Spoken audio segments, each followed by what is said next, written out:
Yo, yo. Here we go. I nailed that one right down to the countdown second. I mean, I was right on. How's everybody doing? I'm not talking to you. I know that you think I am, buddy. My poor dog, when I do these live streams, he doesn't understand who the fuck I'm talking to. Poor baby. Hey, baby. He's such a good boy. Who is it? Who is it? He's such a good boy. You kill me. Who is it? He's ready to get him, aren't you, buddy? He is. Come here, boo-boo. You come here. You come here. What? What? What? You come here. You come here. Come here. You ready, boy? What? Who's that? Okay. He's gonna get that fucker. Where's everybody at? Come on, Screwtube. I'll be dipped in shit. Look at that. Nothing.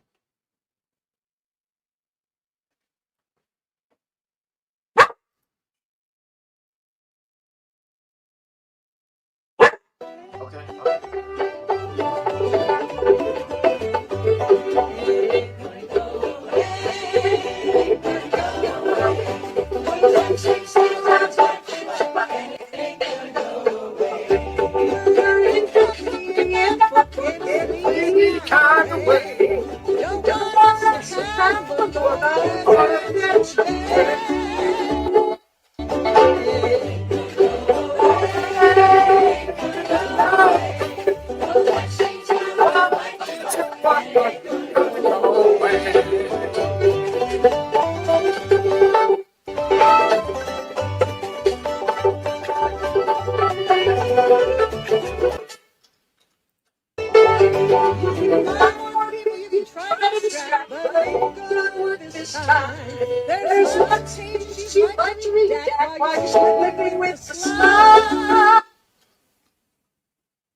No apples. It's not really a traveler. On our way to Liverpool, type C. This video, we should be in Serbia at Liverpool. Get ready for it, starting on Thursday. Which if you haven't got your virtual or live stream ticket yet, make sure you go. Go to liverpoolgo.com, just scroll down, go to tickets, and hit virtual. 3 full days of incredible information. A lot of people say, what should I do? I'm looking for information on, how to handle what's going on in this matrix. Well, this is what we do. 3 full days. It's not just me, Max Egan, Jason Christoph. That's going to be awesome. Garrett Dyke, Mark Dillon, Charlie Robinson, and dozens more. 3 full days of incredible information. It's like $100, $19, which you can maybe go to maybe 2 people if you don't have any alcoholic drinks, which you shouldn't. And if you don't tip 30%, which you shouldn't,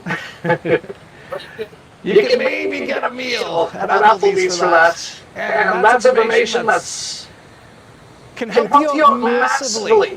And the thing that's different about it is, see, when you're actually expending your currency, your energy, you pay a lot more attention to your, because you want to get something from it. Same reason why people join gyms and stuff and get a fitness membership. Because it kind of forces them to go, because otherwise they're like, well, I'm an idiot. I paid for it.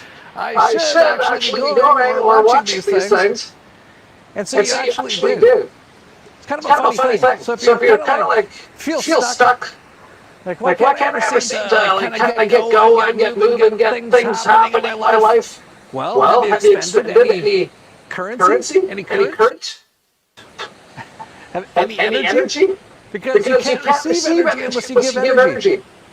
So there you go. Go to TVinfo.com. Yes, you can, you idiot. By failing to address this guy is he's sitting there, got money, and he's always begging for fucking money. I can't stand these fucking people. Allegations from an independent journalist, Katie. Like, I'm broke. I got zero in my account, no food, no nothing. I'm broke, okay? I can ask for money. This dude's got a fucking mansion or some shit. Bang. You know, lawsuit seeking broader access to the records, including allegations against... People are pathetic, man. You got money and you're still asking for money. I'm just going to go ahead and throw curses on all of you motherfuckers. As President Donald Trump. Then you have BBC saying less than 1% of Jeffrey Epstein. People like me that literally have $0, nothing. I don't even have a pot to piss in. Actually, they're blackmail evidence has been publicly released. The evidence includes a vast collection of documents, images, videos, and emails related to Epstein's activities. Despite the extensive nature of the files, the majority of them being sealed or unreleased to the public. Yeah, even the last person who had Todd Blanche's job, Pam Blondie, said that there's tens of thousands of videos of basically child rape, which is horrible, heinous. But according to Blanche, there's nothing that released everything. James Palmer says all Epstein files are missing. No, the FBI. Yeah, the FBI. They're reviewing. There are tens of thousands of videos of Epstein with children or child porn. There is 10,000 videos with Epstein with children or child porn. 10,000. You haven't seen a single one of them because fuck you, you dumb fucking retard slave idiot. And there are hundreds of victims. And no one victim will ever get released. It's just the volume, and that's what they're going through right now. The FBI is diligently going through that. I haven't seen that statement. Yeah, remember that Blondie? Scam Blondie. Hell. Dan Bongino. Scam. They're gonna go get him. And what do I say? No, they're not. And where's Pam? Well, Dan Bongino, he's back doing his podcast, trying to shut down anyone who's talking about the Epstein stuff. Casper tells them, but not really doing anything, of course. And Pam Blondie, she's now basically in charge, to some extent, of artificial intelligence for basically Donald Trump. Speaking of AI, on X, where I'm massively shut-went, I actually received this just today for a post that was all the way back in September of last year. From X. We put a warning message on these posts because they might have a sensitive content, like nudity. Nope. Sexual content. No. Violence. No. Gore or hateful symbols. No. We know we don't always get it right. Well, you're right about that. So if you think we flagged the post by mistake, you can appeal the warning. And here was the post. It was from September of last year. If this is true, that Israel is now exploding people's phone pagers that they have targeted, then Max Egan's advice for a decade now to get rid of your smartphone is even more crucial now. I've also been saying that 5G Starlink Space Force is a kill grid, and this is now more obvious. Space Force, Starlink, dude. There are no satellites, okay? There are no satellites. Actually, that might have been like 2 years ago, that post. But do they have extremely high towers with extremely strong receiving and broadcasting frequency equipment and technology? Absolutely.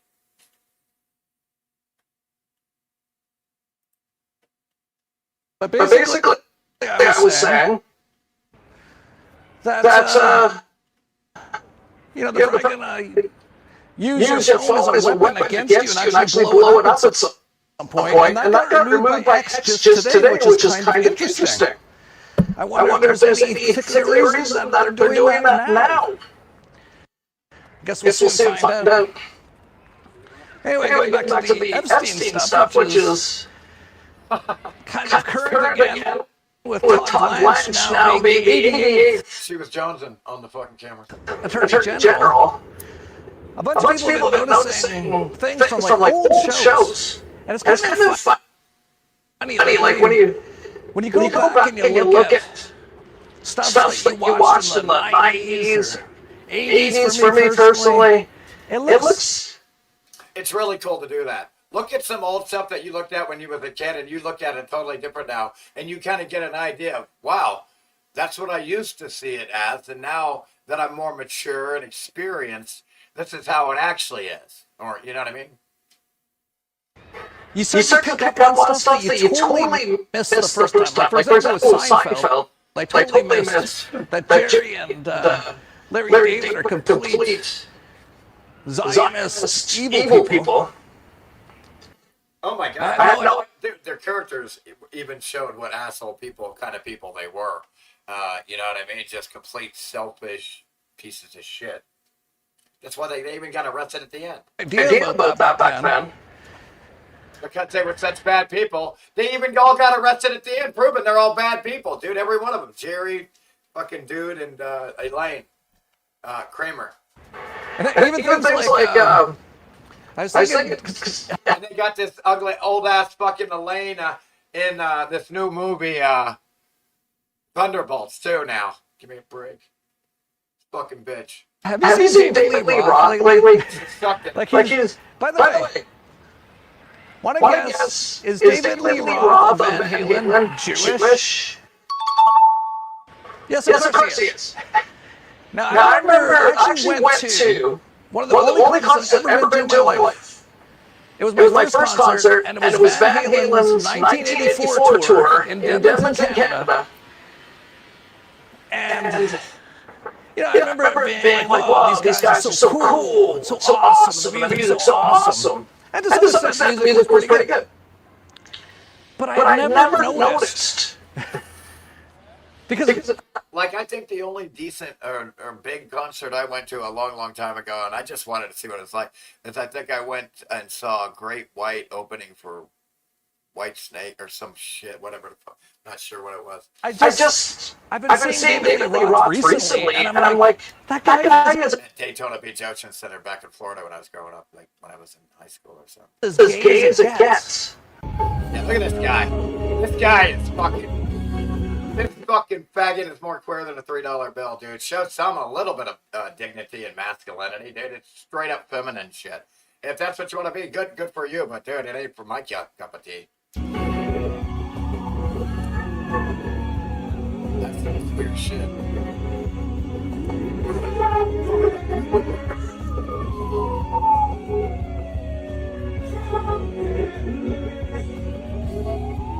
And so I actually went back. I'm like, I don't remember him being like that. Well, I went back and I watched a few videos, including... Wait till you watch Jump Halen and a bunch. You know what, I never really noticed they all dressed like women, had long hair, wore makeup. They just not like it being like, you know, it's just so, I thought that's how heavy metal rock music was. But there might have been more to it than that when you look at David. What? I watched, like Jump from Van Halen. I mean, look how it's the gayest thing I've ever seen. The gayest shit I've ever seen. Look at this. I remember all my fag friends used to love Van Halen. They thought they were cool rockers. Oh, I'm into drums. I'm a guitarist. These fucking retards. I thought it was hilarious, but it's all good, you know. They really liked Van Halen. Oh my god, dude, these fuckers in upstate New York when you visit them in the summer. Holy shit, they were hooked on this. I remember they fucking grew their hair long. They tried to be Van Halen, man. These kids that I was with, oh my god, in upstate New York, I swear. They tried to be Van Halen, the kids there that lived there. I'm from Florida. I'm like, what the fuck y'all doing?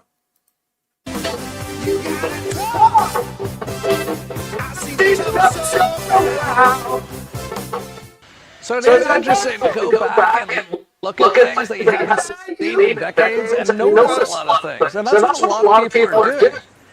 And someone noticed this. It's from season... Don't you see me standing there? I got my bracket against the racket machine. Oh, don't you know what I mean? One, episode 2 of Law and Order, which aired in 1999, and Epstein file can be seen in the background. Good song. I asked her, is that true? Yes, it's true. The Epstein binder is a real background prop in Law & Order Season 1, Episode 2, which aired in 1999. Are you kidding me? Are you ready for this? Are you ready? Visible on a squad desk around the 21-minute mark.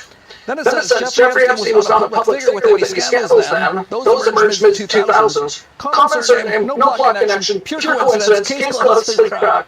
Well, thanks, Grok, you're so smart. By the way, go type in on Grok, vaccine safe and effective, it'll say yes. Go type in, who did not, it'll say Osama bin Laden and a bunch of guys with box cutters. When it was literally Mossad, the FBI, and the CIA.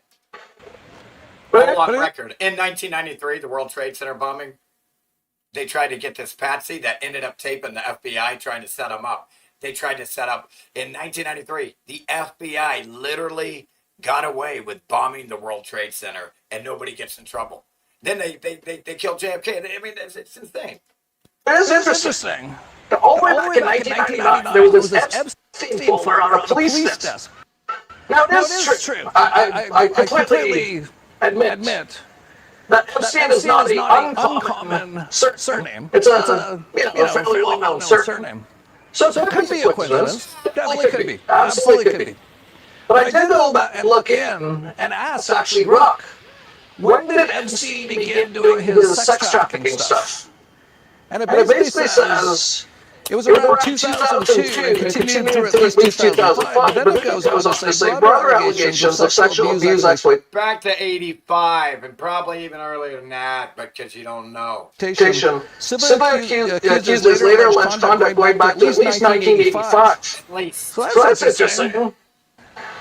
There's been accusations he was doing some of this stuff going back all the way back to 1985, which means I was only 15 in 1985. Makes some sense. He was quite old. So would it be out of the realm of possibility that they threw that in on Law and Order as like a little Easter cookie thing? No, not at all. Who knows? Hollywood, the whole thing is a CIA Mossad operation. Come on, man. Give me a break. Just ask any actor, anyone ever tries to do anything on television. All the actors, guess what they have? They have agents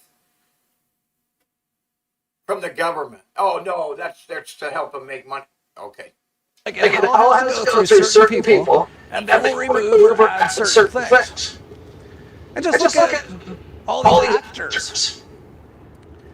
What do they all have? Agents. Yeah. Is that a coincidence? Agents like intelligence, CIA, Mossad agents all operate all those people, they're handlers? Bet you're right. I would say that's probably not a coincidence. They basically do have Mossad, CIA handlers, all of them. Yep. And those ones, they're agents or handlers from the government. Stretching it a bit, but someone was watching an old episode. The governments run the agencies. I forget what it was even called this show. That's how old it is. But I remember in 1980 seeing this on television. If something Night Court, I think it was. Yeah, I remember that shit. And here, back in Night Court, he's not going to bring it up, but there was an episode of Night Court where they fucking exposed the Trilateral Commission, what do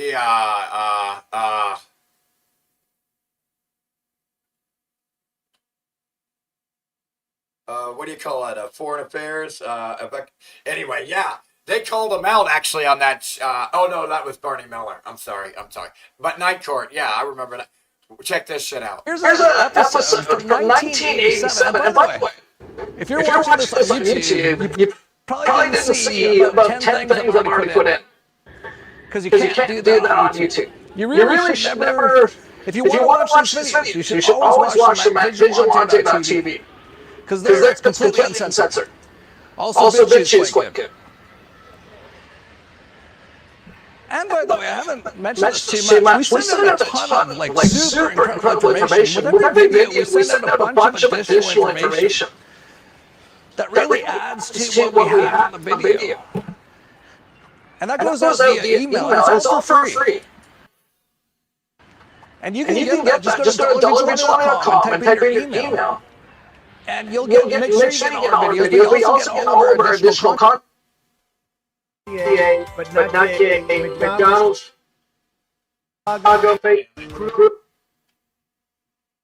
with Trump cruises. Tired. Moves lately. Or I kind of have, but I haven't in this video. Part of the reason I haven't brought it up so far is because nothing's changed. Still completely shut down. Although I've seen Trump, he's trying to profit off it again. Apparently he's coming out with Trump cruises. Tired of gas prices? Tired of the war? Come see it.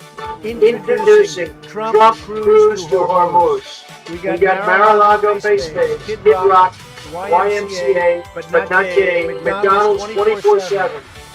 Nobody's done that on a boat. It's safe, it's beautiful, and kids eat free. Now look, the war costs every family $1,000. You're already paying. So for $4,000 more, you're on the boat. Call in the next 10 minutes. We'll throw in a second week. Nobody's leaving anyway. Great deal. Call now. Total holding cost estimated $600 billion. Cruise fare non-refundable. You're not leaving. In the event of escalation, entertainment schedule continues as planned. Straight conditions may vary. Yeah, most people still have no idea what's going on there. They think this is just a completely natural sort of a thing. No, it's an operation. Let's be very clear. The next year or two, but a lot of people will be dead by then. So I'm not going to get a lot of people say, Jeff, you were right. You should say, I told us so. It's like, yeah, well, a lot of people are dead now because of it. From the famines, from the supply chain shutdowns, the Mad Max situation, from the energy lockdowns that are going to be coming. And this just came out just recently. Let's go to Wolf. What's the situation? What's going on, Wolf? Breaking Jeff just days after Trump made a very angry phone call to Deputy Defense Secretary of War Steve Feinberg over extreme U.S. munition shortages following the Camp David clash with Secretary of War Pete Henderson. Feinberg has now issued a directive to U.S. defense firms, giving them no more than 21 days to submit plans to rapidly escalate the production and delivery of weapons that are now at zero due to the war proposal of Jeff Bezos. Feinberg, you might notice his name. Years-long development cycles are not acceptable. We must dramatically accelerate program schedules. The Pentagon last week secured Lockheed Martin a contract worth of $58.6 billion for PAC-3 MSE production. You see what's going on here?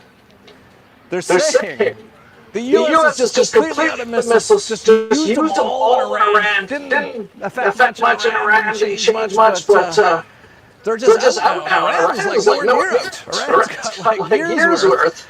But the U.S., which spends now $1 trillion a year on the Department of War, just ran out. Well, that's all lies, obviously.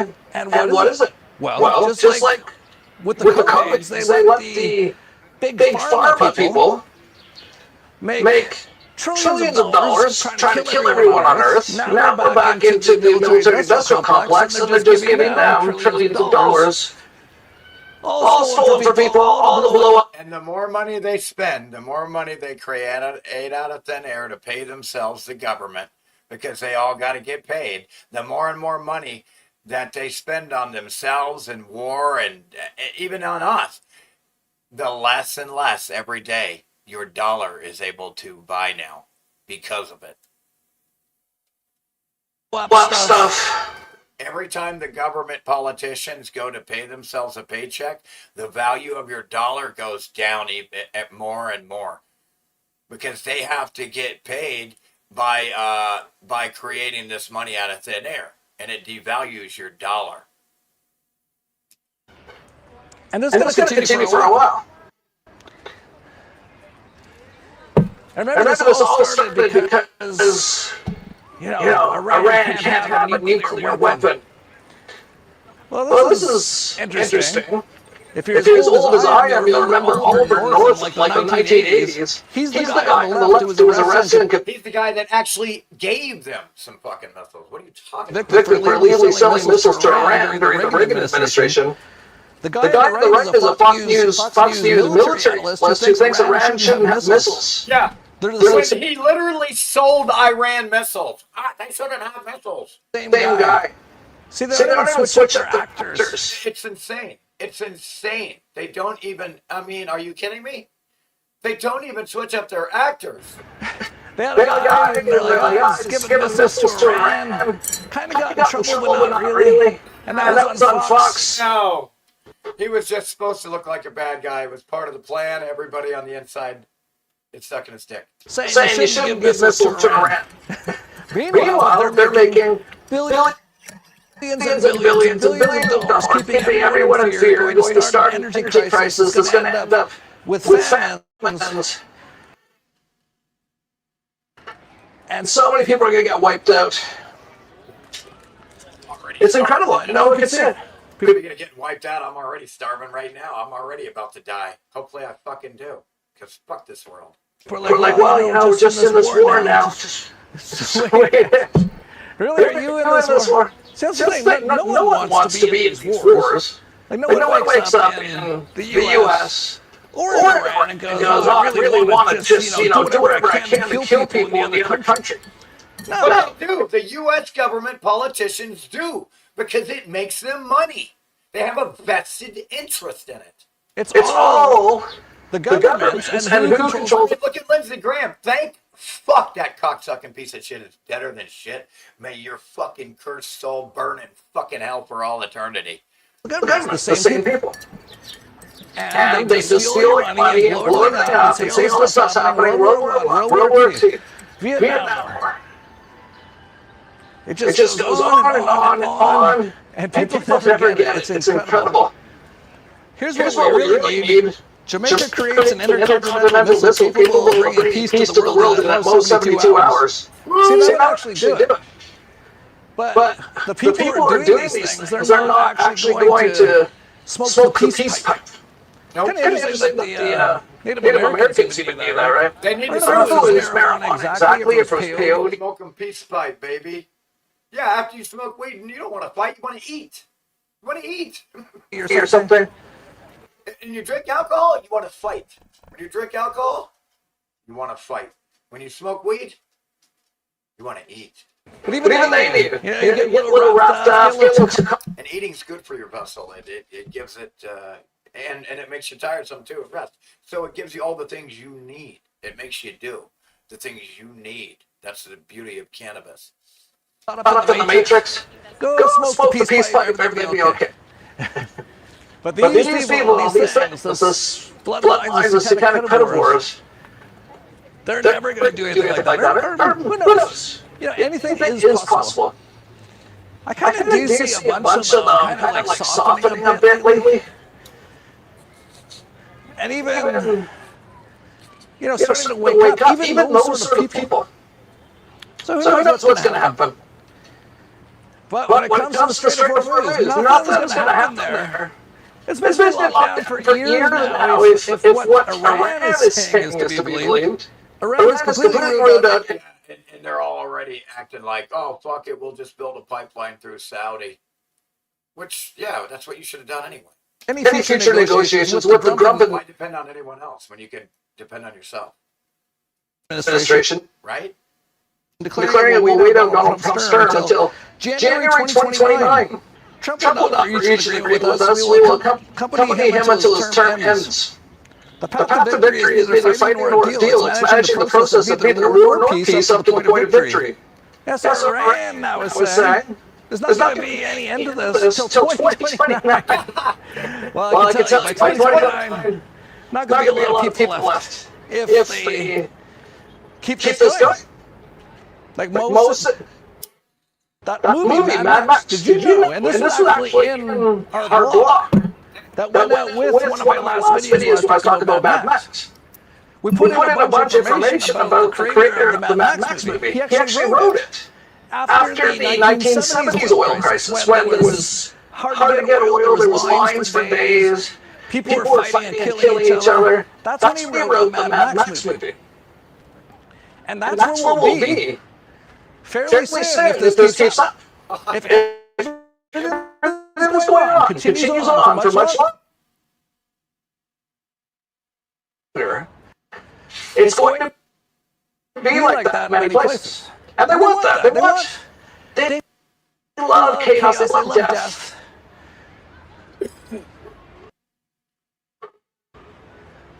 The craziest. Yeah, it was Barney Miller where they called out the Trilateral Commission and the Council on Foreign Relations. But Night Court, they got Epstein files in there. As what do you call it? Easter eggs and shit. They're Easter egg and Epstein file preconditioning. This part is we don't even need oil. They've been hiding basically what you could call free energy. And it's basically free. You need some machinery to get it. But after that, you just get it from the ether. It's this very same similar thing to the Tesla machine. This is all the stuff Nikola Tesla developed. He was going to actually power all of North America from Niagara Falls with that. Yeah, with a Tesla coil. Yeah, JP Morgan said we can't put a meter on that. We can't put a meter on that. And there's no way. What we have to do is we'll have to run power lines. We'll run power lines so we can put a meter on it, because if we run it through the air, everybody gets it free. Everybody will get it free, which is the way Tesla wanted it. So JP Morgan blackballed Tesla. That's right. He blackballed him from all the financing he needed. And they came and basically killed him and stole all that stuff. And that was Donald Trump's uncle and the CIA. So what did they do? They kept perfect health out of people's hands for the last 100 years. And they kept basically free or very cheap energy, like super cheap. Like basically free energy out of people's hands for the last 100 years. Because you couldn't actually have this world, this civilization the way it is without those things. And we can actually get back to that, and we might. But you're going to have to survive. How can you do that? Well, a lot of people go to college for 4 years and don't learn anything. Here's a 3-day master class. Liverpool.com. You gonna do it? Nah. Didn't think so. You're just like, nope. Not gonna actually take some time because you know that's part of the problem too, right? People are like, well, that's 3 full days of watching. It's like 24 hours of videos I need to watch. So yeah. Well, do you want to know how to get out of this? Want to get inspired? Get like the best information? Yeah, it's going to be about 24 hours of viewing that you can do over a month. Hour a day. But you know, I'd rather watch a foosball game or masturbate. It's like, okay. But who the fuck watches foosball? Like, how could you? Oh, he has foosball in his house. Like, dude, they don't just play foosball on TV. Come on. Anyway, how's everybody doing today? Can you guys hear me and see me okay? What's up, Evaldus? The StreamYard system does this echo now for every... Yeah, well, I have some speakers coming, and if I set those back up again... I think Fiona got me some speakers and a new pair of shoes, like these $29 shoes. And so, like, when I go pick them up, hopefully the next live stream, I'll have the speakers hooked up and it won't have that echo, because I'm just running it. My speakers took a shit. So now it has to go through the television. And ever since that happened, you guys are hearing this fucking echo now. And I don't want that. I don't want that. That really fucks me up, because I need you guys to be able to hear this without any disruption like that. No, that hurts. That hurts real bad. That echo, that sucks, dude. It just sucks, man. Fuck.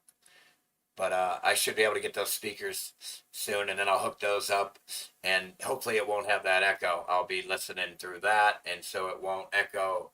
I don't know. I don't know why it does it. I don't know why it echoes. It's stupid. It shouldn't do that. Fuck. It's... Like, I really, truly believe my sole purpose here is to just suffer so that the etheric parasites can feed off my suffering, my negative emotions, which emotions are just energy in motion. Emotions are energy in motion. Emotions are energy in motion. And they feed off this shit, these negative parasites all around us in the ocean, of the air, the medium, the ether. You can't see it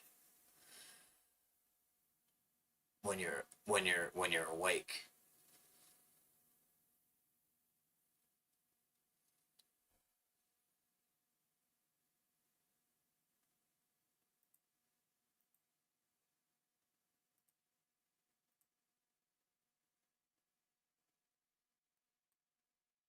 We'll be bouncing around here on some videos here. American taxpayers who are desperate for a better life here in America. They need to hand over billions of dollars to the Israeli government and the IDF, and we need to shut the fuck up about any of our critique. APOC is evil. APOC is evil.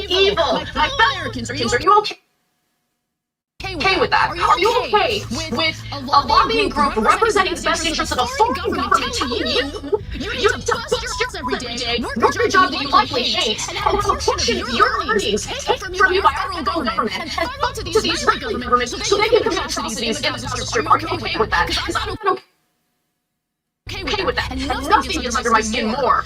Okay, then hearing these pieces of crap say things that make it clear that they feel entitled to our money. Entitled. That gets under my skin more than you guys understand, okay? American taxpayers. Damn. Can you guys hear that? Echo? Did you hear that? Was that echoing too, huh? Was that echoing?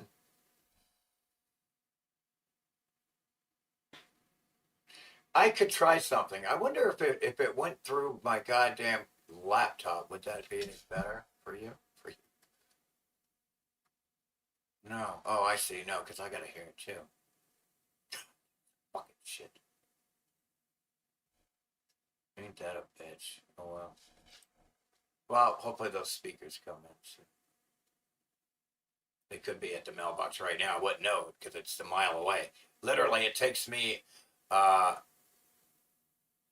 20 minutes to walk to my mailbox.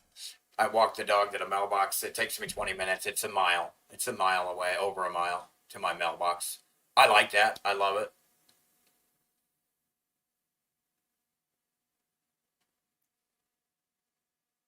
But yeah, it takes 17 minutes, 20 minutes if I take my time. 17 if I just straight up walk it. No messing about, throwing the stick with the dog or nothing. Honey, you're such a sweetie. My Blue Heeler buddy, he's like a crackhead when it comes to fetch. Every second when I take a walk, all he wants me to do is throw the stick. So I'll take a walk, I'll be walking, he'll fucking put the stick in front of me, so I have to walk over it, pick it up, and then I'll throw it. And I'll keep walking on the walk, and he'll come up and put the stick in front of me, so I have to walk over it. He's obsessed with fetching the stick like it's a crack or something. I mean, it's insane. It's kind of annoying. No, because if I mute my mic or unplug it, then I can't speak about the video that I want to stop and speak about. But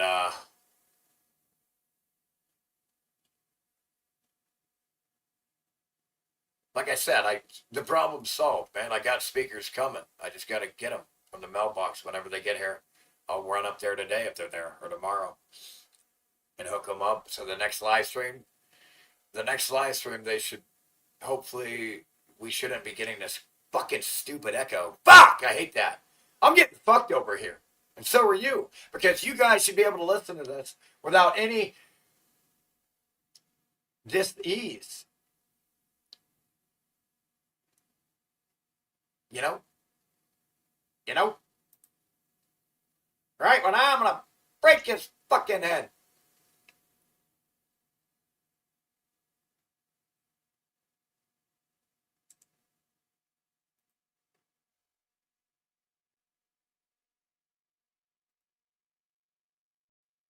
We're going to bounce around. There's a lot of different videos here, a lot of different subjects. I need a second here. A lot of different things. I am a good boy. I am a good boy. I'm a good man. Okay, I need a sec. here because because I saw something that made me mad. And then I thought about it, and then I looked it up, and now I'm like blind with rage. Blind with rage. But at least we'll have 720p. Now go ahead. H. There was this lady who wrote an opinion for the Wall Street Journal being like, why is Gen Z so pessimistic? Every generation has it bad. And I started thinking about when I was Gen Z's age. Not like this, you dumb fucking bitch. Thing called empathy. I know that billionaires fucking hate it, and they say that empathy is toxic, and you shouldn't have that. Because they're psychopaths. Psychopaths can't put themselves in positions of others, and they don't want to either. That's why that's a problem. You don't want to live in a world like that. You see me, I care about you in the world. I don't want to be the only one with it. If I had everything I needed and you didn't, it would be a problem for me. It would be a problem. I wouldn't be able to fucking live in a world where everybody is fucking, I'm the only one that has anything. There's no peers. You want everybody to be your peer. I want everybody to have everything they need, so we're all equal on the same peer level. That's the world I personally want to live in. I want everybody to have everything they need. It's suicidal to be picturing yourself in the shoes of other people. But I was once in my mid-20s. I remember how much shit cost in my mid-20s. I'm in my 40s now. So I went and looked up an apartment that I remember having in 2009. I looked it up because I remember that rent. I remember I had that shit burned in my head. I remember my roommates about that rent. Because sometimes they didn't have it. Two-bedroom apartment, over just over 1,000 square feet. Nice part of town, nice building. Guess how much that rent was? It was $800 a month. Wow, I remember my first rent was $600 a month, and I had one roommate. Paid $300 a piece. Those were the days. No, I was paying rent way less than that. Shit, I was renting out a room for $150 back in the day. But my first mortgage that I had was $612 a month. 3-bedroom, 2-bath, 1,500 square feet. Epic house. Just epic. That's what we're going to talk about right now. I sold it and made like $50,000 on it when I sold it. Middle class America is feeling the heat. Everything's gotten more expensive all of a sudden. Last 5 years. Well, the inflation. It inflated that much. Isn't it wild? The explosion happened so fast. Crazy. I want to know your thoughts. Are you experiencing what we're about to watch in the comment section below? It was $800 a month for a two-bedroom. That means the share was $400 for a room.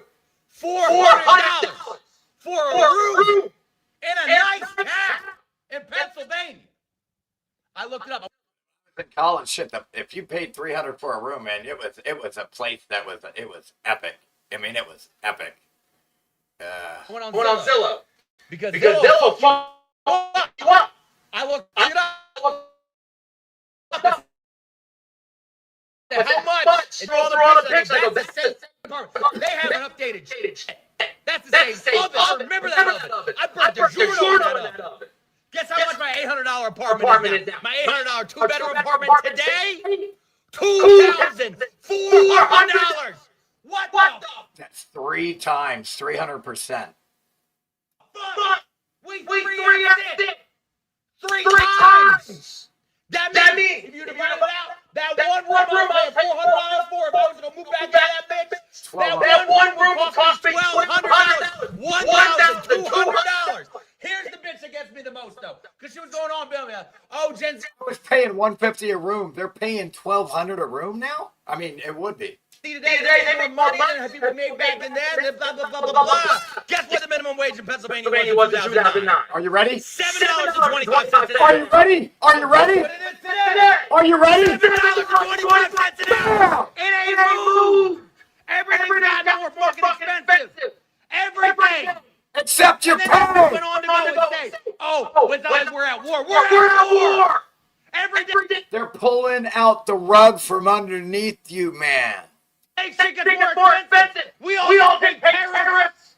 We pay tariffs. Then they got refunded to the companies. So the government spent our tariff money to all the companies. Do we get a discount? No.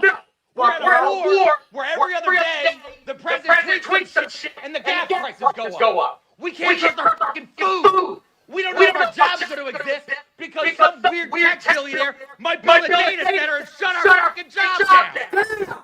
They have a right to be pessimistic. Everything's So true, man. Whatever did happen. I've never been pessimistic in my life. I'm always the most optimistic until the world that's coming right now.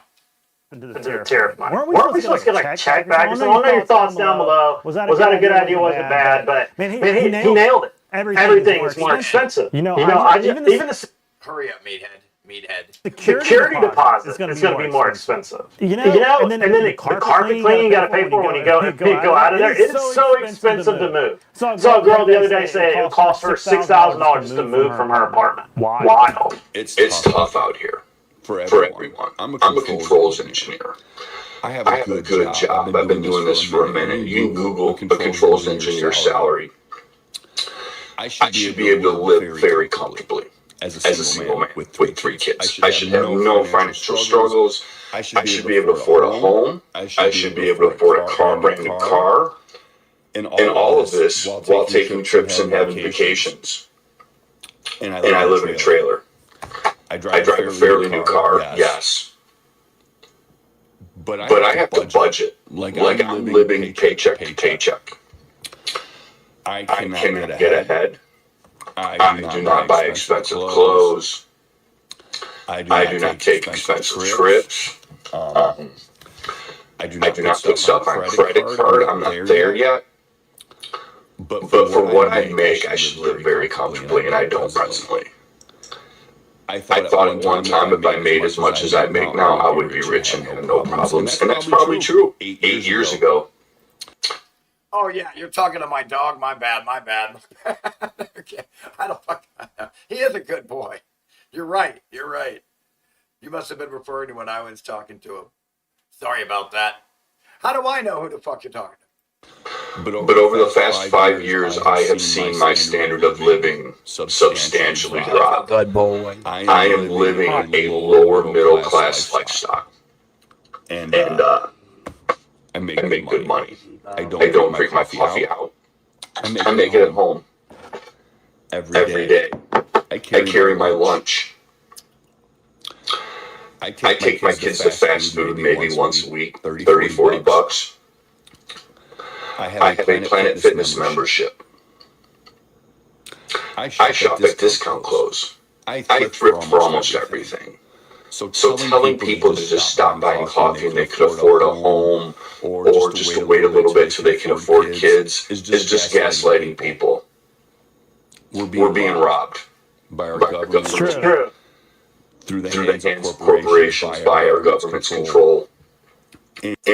Totally robbed. And until you fix this criminal, legalized bribery called lobbying, it'll never be fair and it'll always be rigged. So don't talk to me until you fix that.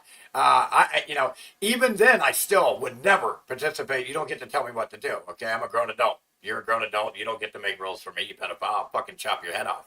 And hearing people and reading comments that people just don't get it. It's so wild that you feel gaslit just to afford the things that a normal person used to have. You used to not feel bad for going to fast food once a week. Now it's like you go to fast food once a week. How dare you? It's like, wait a minute, what's shifted here? Like you made good money, you lived good, now all of a sudden you don't, and you thought you made good money. Like the thought of making $100,000 a year when I was growing up was like, man, you made it. Now $100,000. I remember when 25, 30 grand a year was epic pay. I remember that. God damn, bro, I'm not kidding. 100 grand, you're set. Now they can't even survive. What the fuck? Look at this thing. Did you see that? It just muted me. Now, you make 100 grand, they can't even survive with 100 grand a year. I can't imagine. A good house. Isn't that wild? They really don't. I can't imagine how you can't survive with 100 grand a year. I can't even fathom it, but you can't, I guess. Me personally, alone, I could. But, I mean, in my situation. I feel bad for my kids. I feel bad for people starting out today. Gen X didn't have it very easy. The millennials didn't have it very easy. And I don't know what Gen Z is going to do. we're in a bad situation in this country financially. We're $38 trillion in debt, and they're about to turn the I'm fortunate and privileged and lucky to get $20-$30 a week to buy groceries and donations. I'm completely grateful. It doesn't buy much, which is going to cause even more inflation and even especially when I need gas and propane gas. more problems. So I don't have easy answers, but telling people to stop buying coffee and wasting money. Like that's we're past that. We're way past that. It's time to. We're way past that.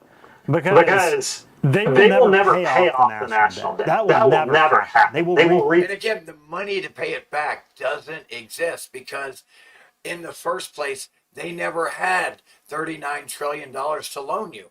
How did they loan it to you? Out of thin air. Pay attention. They didn't have 39 trillion in physical gold and give it to you. You didn't receive it. They didn't give you anything but digits on a screen, man. You have to believe in the game. You have to pretend it has value in actuality. Finance the debt. And when they refinance it, they're going to They're not refinancing it. What are you talking about, you fucking retard? They're not refinancing the debt. How they get money is out of thin air from the Federal Reserve. And it's insane. It away. If you control the money printer and you issue the bonds the world backs their everything in, then they will just inflate their way out of the debt. And that's how they just keep moving it along. What I'm telling you, folks, the hyperinflation is about. The prices are going to start going up so fast, your head's going to spin. Okay, what do I mean by that? The value of your dollar is it's every day. It's a lot. It's losing a lot, and it's speeding up. The rate at which it is losing a lot is speeding up. 4% inflation. You know, they just keep refinancing. That's what every kingdom ever has done, and that's what they're going to do. And things will always get more expensive. When in the store rent, the cost outlandish. We used to go in the store and get dial bars of soap, secret deodorants under $5, right? Not anymore. I just left Kroger. I normally get like a 2-pack because I hate running out of essentials or tissues and things like that. So I tend to buy them in bulk. Left out of Kroger, a 2-pack deodorant, $13. In the store yesterday, buying tampons, pads, and things, over $10. Insane. Insane in the membrane. Insane in the brain.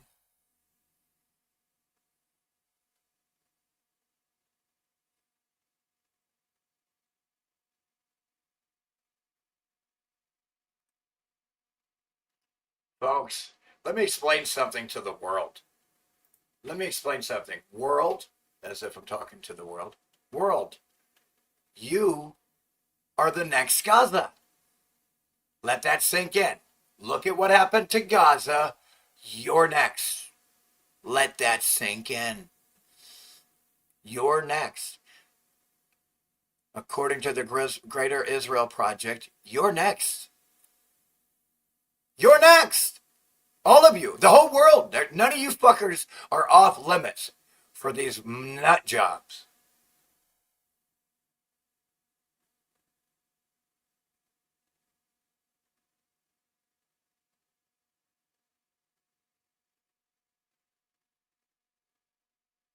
When you said peer, I heard beer. That's my boy.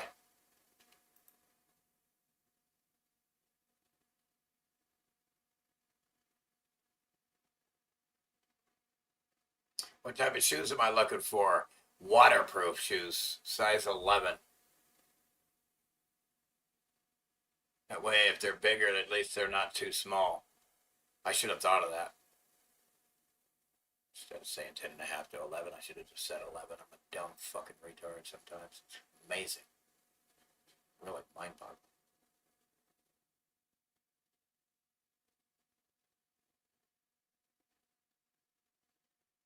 You guys still getting that echo or what? Can you still make it out? Can you make out what they're saying though? I don't know. I mean, is it even worth it? That's what I'm wondering.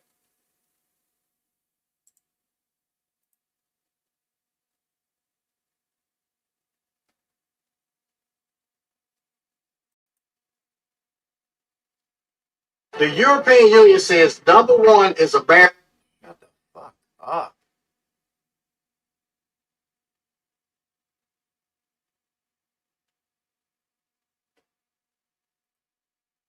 Yeah, don't even let me get started on the food. God damn, it's fucking fake. What the fuck?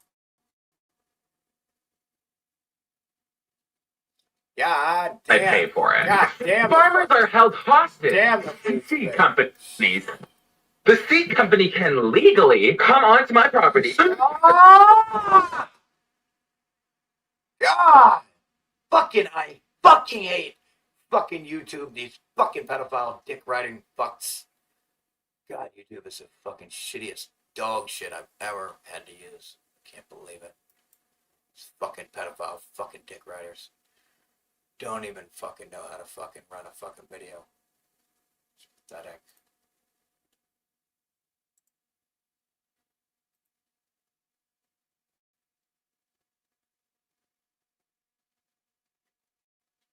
Iran's embassy.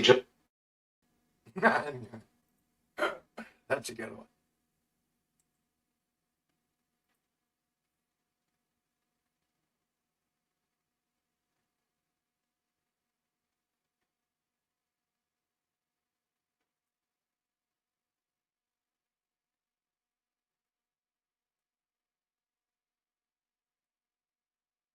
God, I hate these fucking motherfuckers. I don't know who's doing this fucking generator around here, but they're fucking cursed. I gotta sit here and listen to a fucking generator 24/7, dude. I'm in a residential area, bro. I don't know what the fuck they're thinking, bro. I'm gonna have to kill these motherfuckers. I swear I'm gonna fucking kill them. Fucking this data center shit, dude. Who had the weapons, and the people who were oppressed had to find a... Will you fucking stop, pedophile tube? God, dude. It just will not stop the fucking video. Load it up and pause it. God, I swear these fuckers are cursed. I swear these fuckers in YouTube are cursed. God, man, they die today. God, I hope every one of these fuckers that work at YouTube dies today.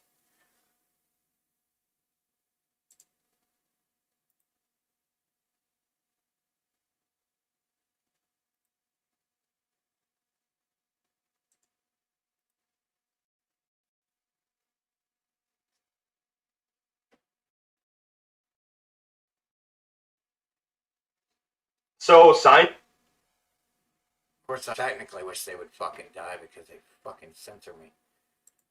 God, I wish they were dead.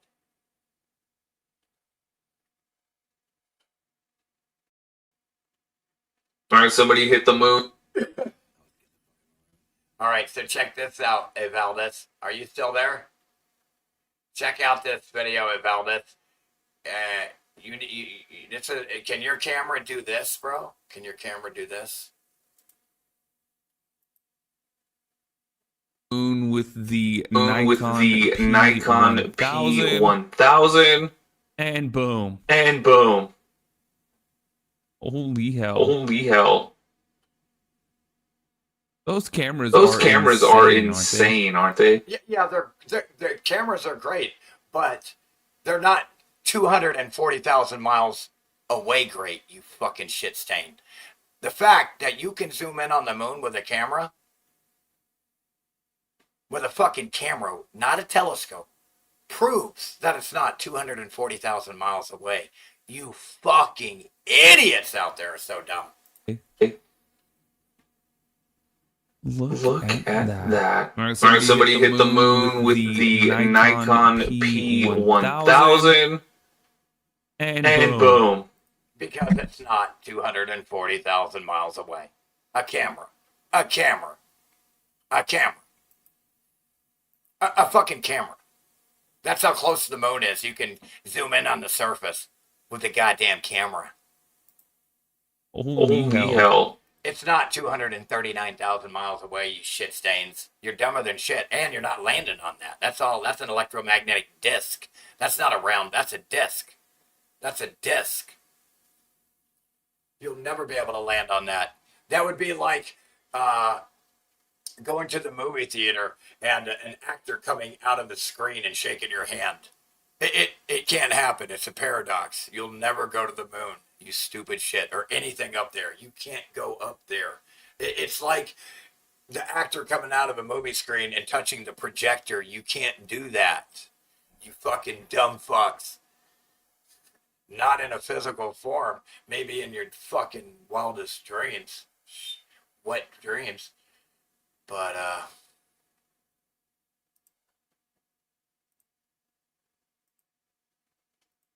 where to begin? Where's everybody at today? 6 people? We only get 6 people in here?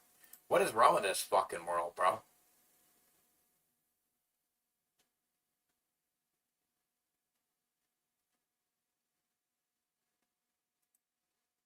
Yeah, they're all a bunch of retards. The fact that you can see through the moon, it's translucent.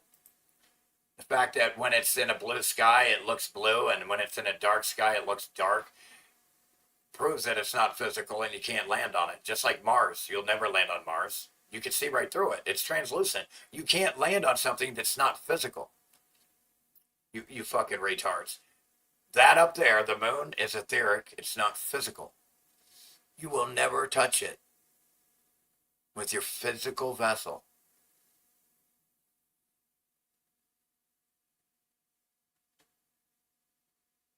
You can't. Like I said, it's a paradox. It's impossible, caro.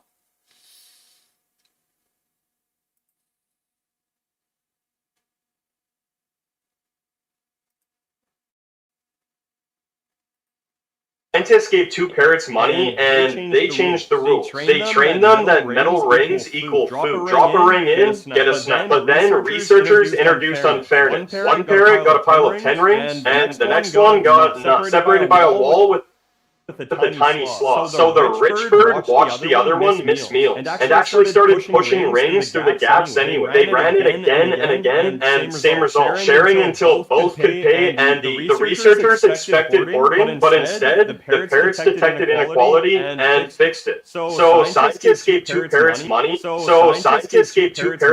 And they changed the rules. They trained them that metal.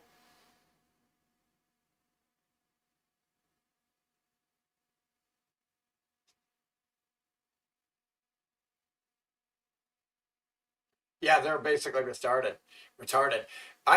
Folks, I still have When the Buildings Cried 3 on YouTube that I can't even log into, but they're still there. You can still watch NASA alerts and some subphotonic truth alerts at When the Buildings Cried 3 right now, where I went over all this shit. I went over all this shit for years. I'm tired of it.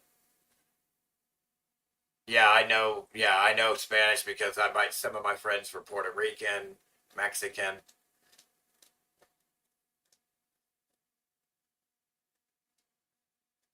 Cuban. Shit, my one friend, he was born in Cuba and he was raised in Puerto Rico, so he's like, I'm Cuba Rican. He was I'm Cuba Rican. First words they teach is all the cuss words, though. The kids when you're a kid.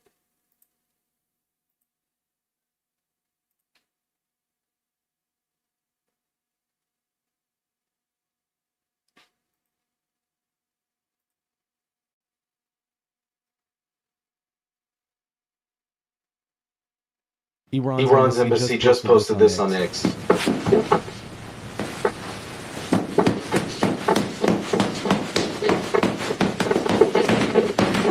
Trump has made a mockery out of the United States. Everybody is laughing at it. In fact, many people in the United States are supporting Iran more than the U.S. Yep. Iran's embassy just posted. I will never, ever, ever, ever support the aggressor. I will never, ever support the aggressor. Never. You have no reason to aggress and murder people for no reason. That's murder. This on X. War is a crime. If you can't agree to disagree, you got to kill each other, then you're a criminal. you're a goddamn criminal. Do you understand? You're a homicidal criminal. War is a crime. You can't kill them because you don't agree with another group. You can only defend yourself from an attack.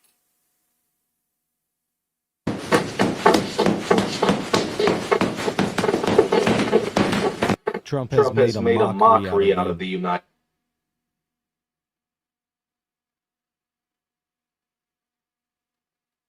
Oh, you weren't there when I was living next to the tweakers in Pueblo, Colorado?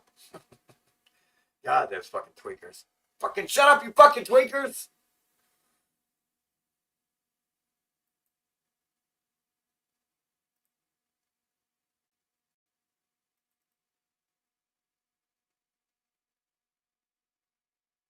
Hey, welcome to the channel, and I think it's only fair to let my new subscribers know that I am a free speech and a Second Amendment absolutist.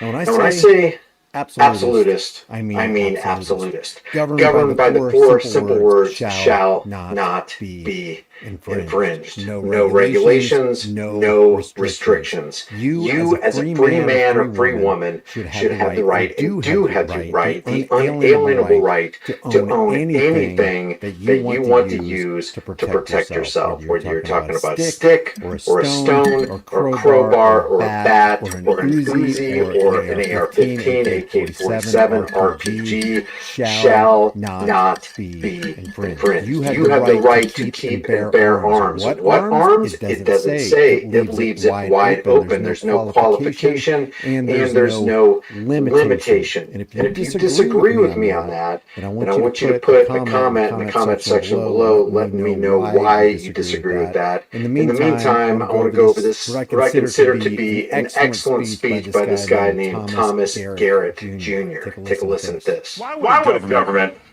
wish to disarm law-abiding citizens?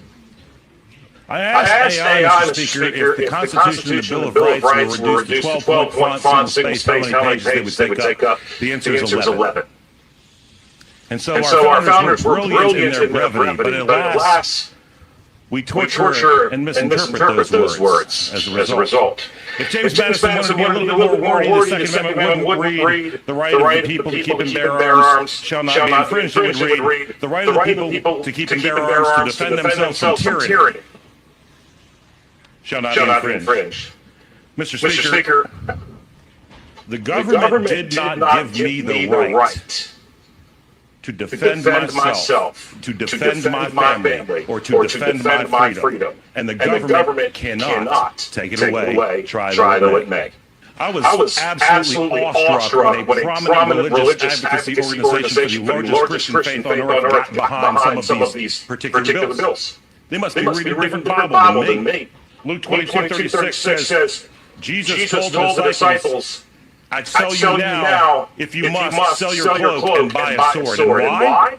Because he commanded them to go out and spread the word, and the roads were teeming with brigands, murderers, and thieves, and their right to defend themselves and doing that which was right was important even to Christ.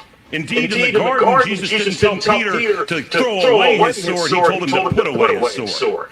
And as a guy who goes to the Middle East a lot, I know there are people who lose Garrett throws Christianity at me. The Quran, the Torah, the Talmud, very prominent in Sikhism, in Buddhism, in Hinduism, is the right of people to defend themselves. It boggles the mind, Mr. Speaker, that this party will vote on party lines to eliminate mandatory minimums for rapists and child predators and murderers. And then, along the same lines in reverse, vote to make an 80-year-old veteran who shed his blood to defend our nation a criminal because he possesses an 11-round magazine. Oh, that'll never happen. He just doesn't need to take it in public. Imagine if there's a fire in Fairfax County, Virginia, and the fire department responding goes in to put out the fire and reveals his 11 round magazine, this man who bled and watched his friends die for this country is a criminal, having never committed a crime in his life. A criminal for no other reason than the psychopathic, parasitic politicians made a law that banned an inanimate object, and if you or I possess that object, we transport that object, we get caught with that object by an authority figure, then we become public enemy number one. That's the insidious nature of any gun law. Even the gun laws that are called gun safety laws or gun safety regulation, which means we have to limit the firearms that you have because somebody went psycho in a school or a post office with an AR-15 or an AK-47 or a high-capacity magazine. Therefore, we need to make those inanimate objects illegal, and you a criminal for holding them and bearing those arms. Any law that's repugnant to the Constitution should be null and void in the minds of everyone. Because we said so. Sadly, those who vote this way either do not understand what the Bill of Rights means or do not care. Mr. Speaker, I'm in the habit this session of saying things in ways that make some people uncomfortable, so why stop now? History of self-defense is soaked in the blood of innocence. Karate means empty hand in Chinese. Why was the hand empty? Because the government controlled who had the weapons, and the people who were oppressed had to find a way to fight back against tyranny. And now they're trapped in a digital prison, completely surveilled everywhere they go, and literally locked in their own houses. Locked in their own houses. Let that sink in. And tens of millions of people in the 20th century alone were murdered by their government. Here's the uncomfortable part. Gun control started in the United States with the slave codes.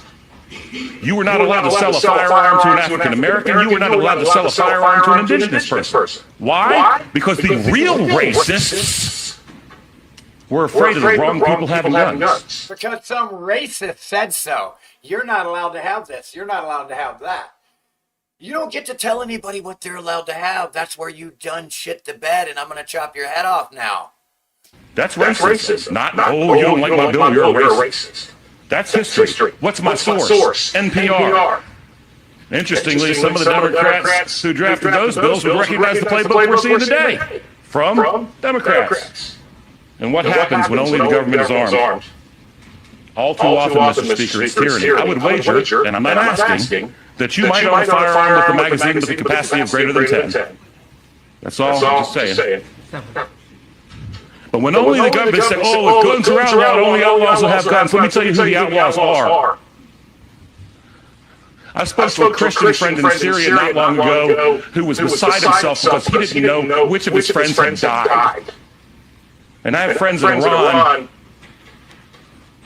who are texting me about tens of thousands of people who were murdered by the only people in Iran allowed to own guns this month. The government. And Iran's not the only place, and Syria's not the only place. Nazi Germany, no guns.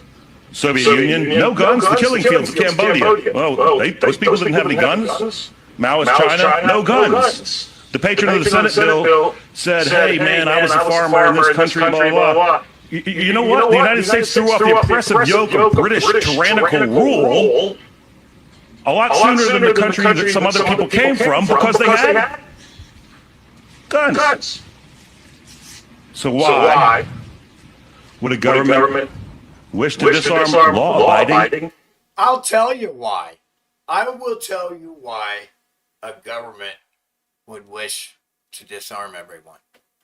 It's because what they're gonna do. It's because of their plans. It's because they got plans. What are their plans? To make tyrannical laws and rules for you.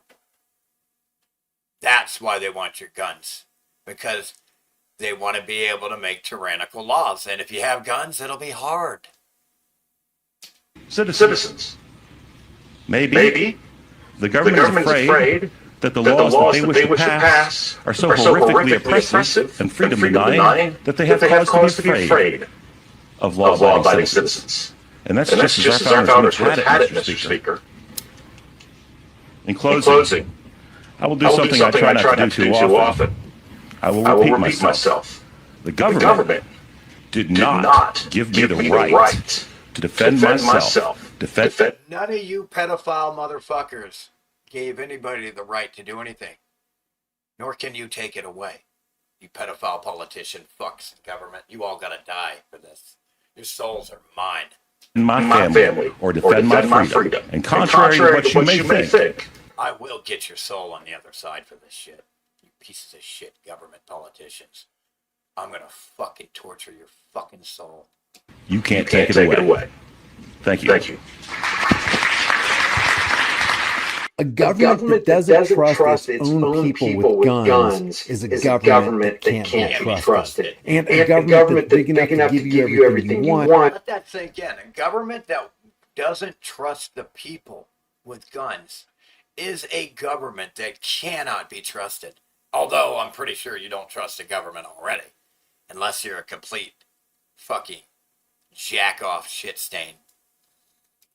Is also big enough to take everything you got. And if you give away your guns, they will take away everything you've got. The gun is the great equalizer. God may have made man, but Samuel Colt made them equal. It's the only device that can put a 90-pound woman on the same footing as a 250-pound male assailant. And anybody should be allowed to defend themselves against that. For that reason alone. Great equalizer. The Second Amendment doesn't give you the right to keep and bear arms. The thing about freedom, the freedom empowers a 90-year-old, a 90-pound woman. Freedom empowers her to defend herself and stay free with a gun. Freedom empowers. The pedophile politicians take that power away from you, your freedom. So you can't defend yourself. It's criminal. Shall not be infringed. It just recognizes a human right that we all have to protect ourselves and to protect our families. When governments make rules, regulations, ordinances, and gun laws, basically they're criminalizing you when they ban those inanimate objects because of what some crazy person did with his gun. Again, here's the problem with the world. There can't be a group that has the power to go around banning things. That's not how reality works. That's not how freedom works. The fact that there's a group going around banning things, that means you're being ruled by pedophiles, and they don't have the right to rule over you and ban things. Nobody has the right in this world to ban anything from you. Not a single soul. Let that sink in. You've been programmed. You've been mind controlled and brainwashed to believe in authority of strangers, pedophile strangers. Makes no sense. It's immoral. It's not right. I'm a free speech, pro-gun, Second Amendment absolutist. The question is, are you on board with that, or are you a gun grabber? Yeah, the question is do you believe in freedom, the empowerment of freedom, or do you believe in tyranny, where a criminal is allowed to rule everyone? Leave your thoughts in the comment section below. Thank you for being here. Right now, you have criminals in government that are ruling over you. Everyone in government is a criminal, and they're ruling over you.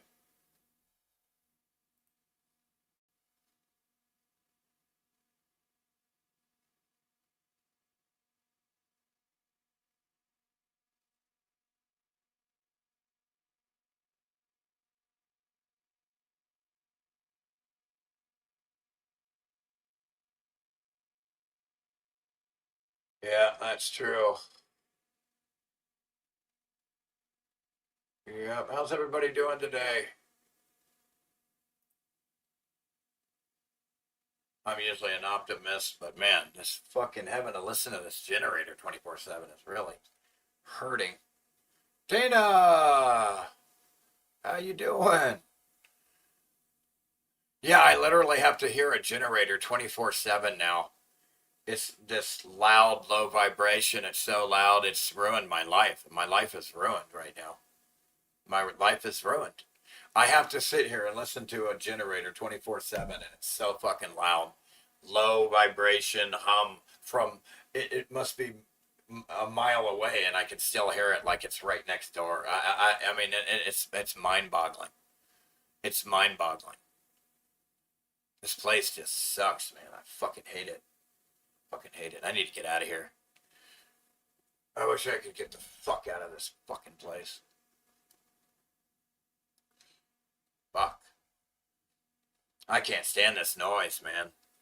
I don't know how long it's gonna be.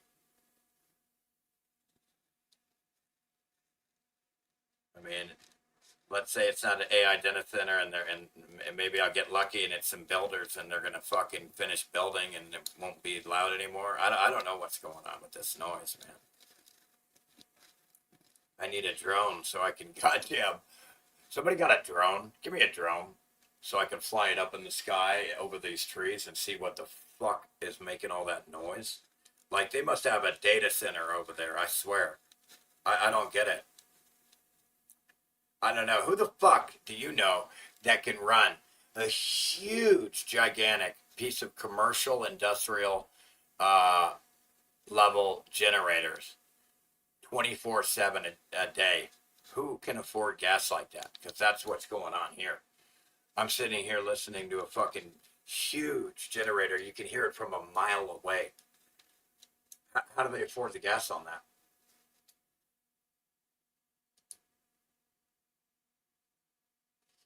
Ah, I hope you're doing better than me, Dana. Greetings. Yeah, this is not good, man. I wish I could get the fuck out of here.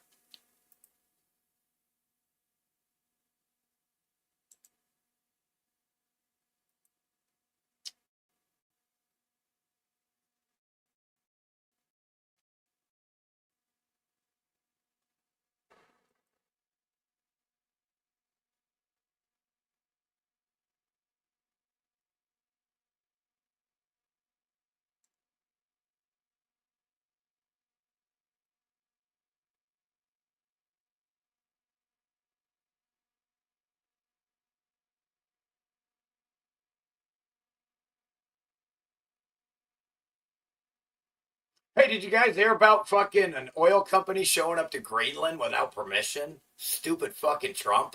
They're literally trying to steal oil from another country, Trump. You can't make it up. They're stealing oil from tankers from Venezuela and shit like that. And then now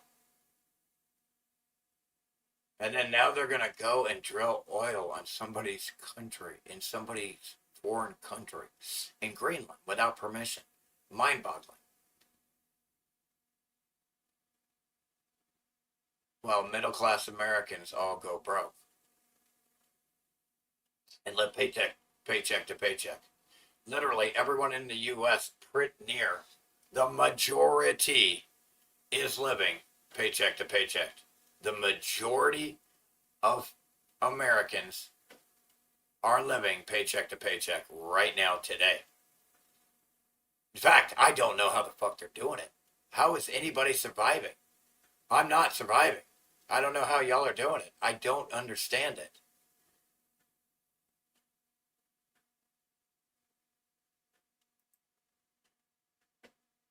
I don't know how anybody's doing it. I don't understand.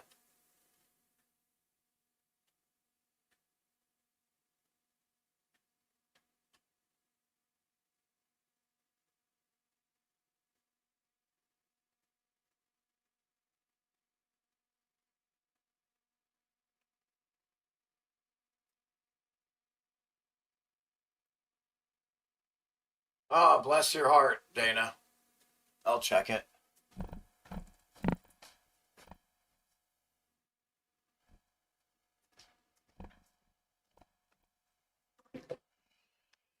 Oh, bless your heart, bless your heart. Super grateful. I'm so fucking broke. Fuck. Fucking A. Yeah, you're a lifesaver, man. I mean, I didn't, you know what I mean. Dana, that's what I meant to say. Lifesaver.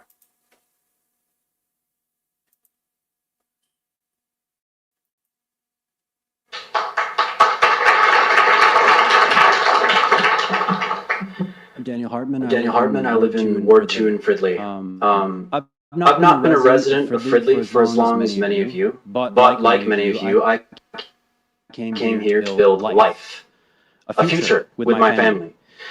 It's caused me to think a lot about the future, about the world we will be building for our children. I want that world to be one where we trust one another. A world where newcomers to the community are greeted with open arms and kindness. Flock is not that. Where we could be spending our money uniting our community and building it into something for everyone to trust in, we instead send it to unproven tech oligarchs to invade and spy on our communities. That spying is not without consequence.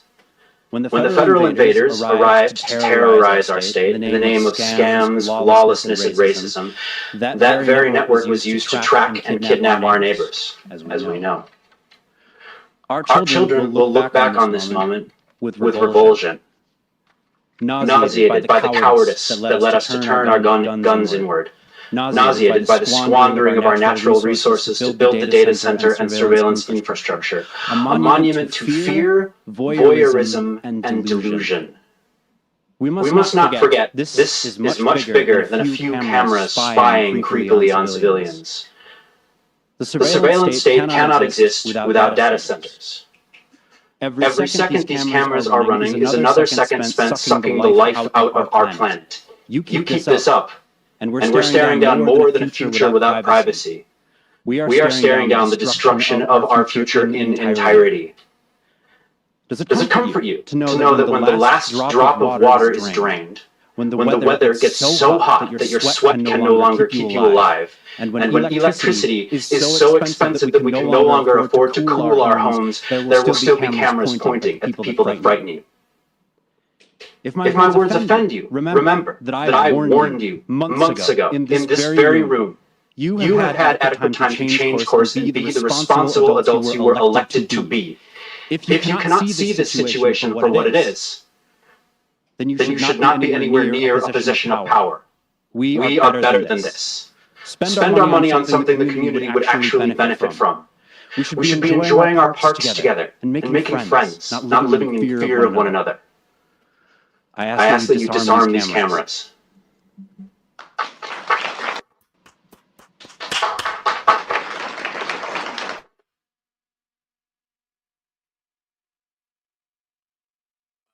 Your heart. Thanks, Dana, for the 50.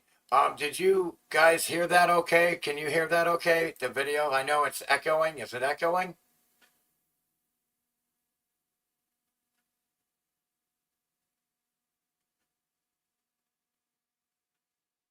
Ripped, chiseled, carved. Ripped, chiseled, carved.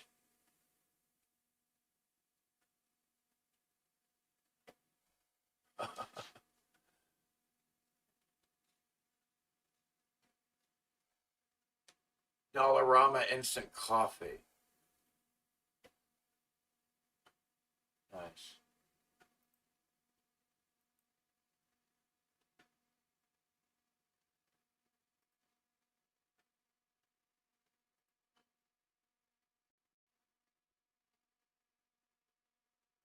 The medical board is on notice that a federal judge thinks that going after doctors for information or recommendations about COVID violates the First Amendment. So even though technically it applies to these three docs, from a practical point of view, they're dead.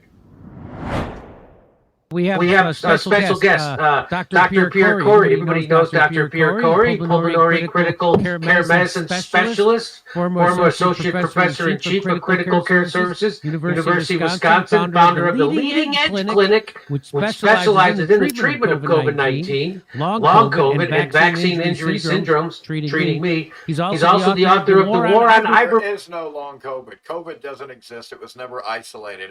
It was created in a computer simulation with peers and compared to a computer simulation. Never ever isolated, doesn't exist. No, the long COVID is a vaccine injury, and they called it long COVID. It's a vaccine injury. It has nothing to do with a virus that's never been isolated. Vermectin, the medicine that saved millions and could have ended the pandemic. Let me explain something to you. If viruses were real, everybody in the world would be dead. Air is connected, you stupid fucks. And his writings currently appear on his Substack at Peer. So what it means is the air you breathe here is the exact same air you breathe around the world. It really is. With some very meaning 4/5 of the air all around the entire world. 4/5 of the air, that's 80%, is nitrogen. The rest is oxygen minus, 5% of other inert, irrelevant gases that are so. Corey, medicalmusings.com. Corey, medicalmusings.com. Welcome to the show again. Good to see you, Doctor. Oh, good to be here, Jim. Good to see you. Also with him, sitting next to him, is Richard Jaffe. It's his lawyer. He's a litigator specializing in cutting-edge medical and legal issues, and that's why he's here today to talk about this amazing win they had. Which is funny because it's not a win because you got your freedom of speech taken away, and you're just now. It should have never been taken away. That would have been a win. You fucking retard. That would have been a win. Like your government not taking away your free speech in the first place. That would have been a win.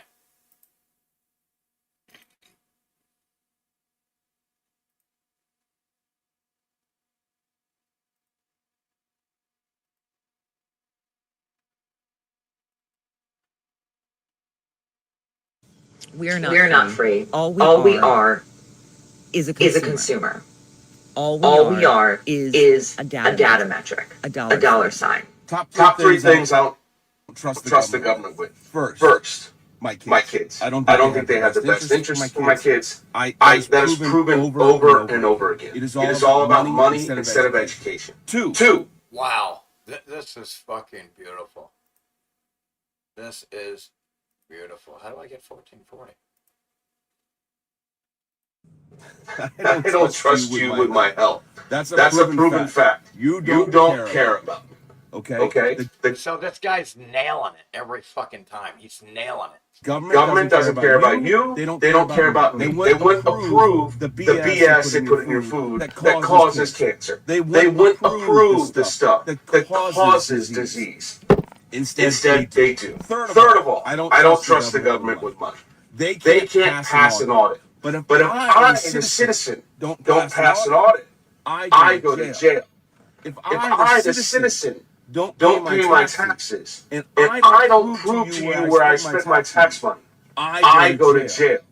But you, Mr. Government, you get to spend it anywhere you want.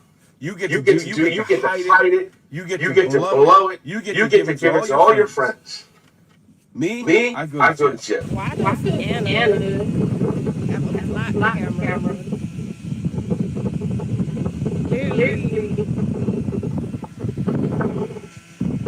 Facing the kids slash pad. I mean, it's literally right here outside the gate. I just don't understand. Why do you need a flock camera facing the kids? Dude, I don't understand why people are getting so upset about these flock cameras. I mean, they're designed to do so much good. They're designed to keep us safe. They're designed to track down criminals, all these good things. Why are people getting so upset? On July 23rd, 2025, the vice president of Flock and an employee both accessed gymnastics areas and a pool area for children multiple times and then said it was for sales pitches to potential customers. This is from thousands of miles away. They're able to just drop in on your kids, anyone that you know, could be you, just watch you and do whatever they wanted to do, and you could be using you to be sold to somebody else so that they can put more flock cameras around. Stay focused. Did anyone else's tomatoes do absolutely nothing this year? Look. They just grew out of control over everything. And there's nothing. There's a couple. This is a Roma tomato plant. And I don't think there is a single tomato on it. Like, there's just nothing. We planted tomatoes last year and we could not keep up with them. So we just did the same thing again, and it just looks like a giant weed. Our daughter's 29 years old. Wears a badge. Carries a gun. Dangerous job. Has to lock people up. Puts her life at risk every day. And guess what? She can't afford to move out. She's still in the bedroom that she grew up in. Why? Because $600,000 for a house is the new norm. That's what we tell our kids. That it's okay, you can't move out. You can live here until you're 30, 40 years old. What are we doing? There used to be a day where the American dream was achieved.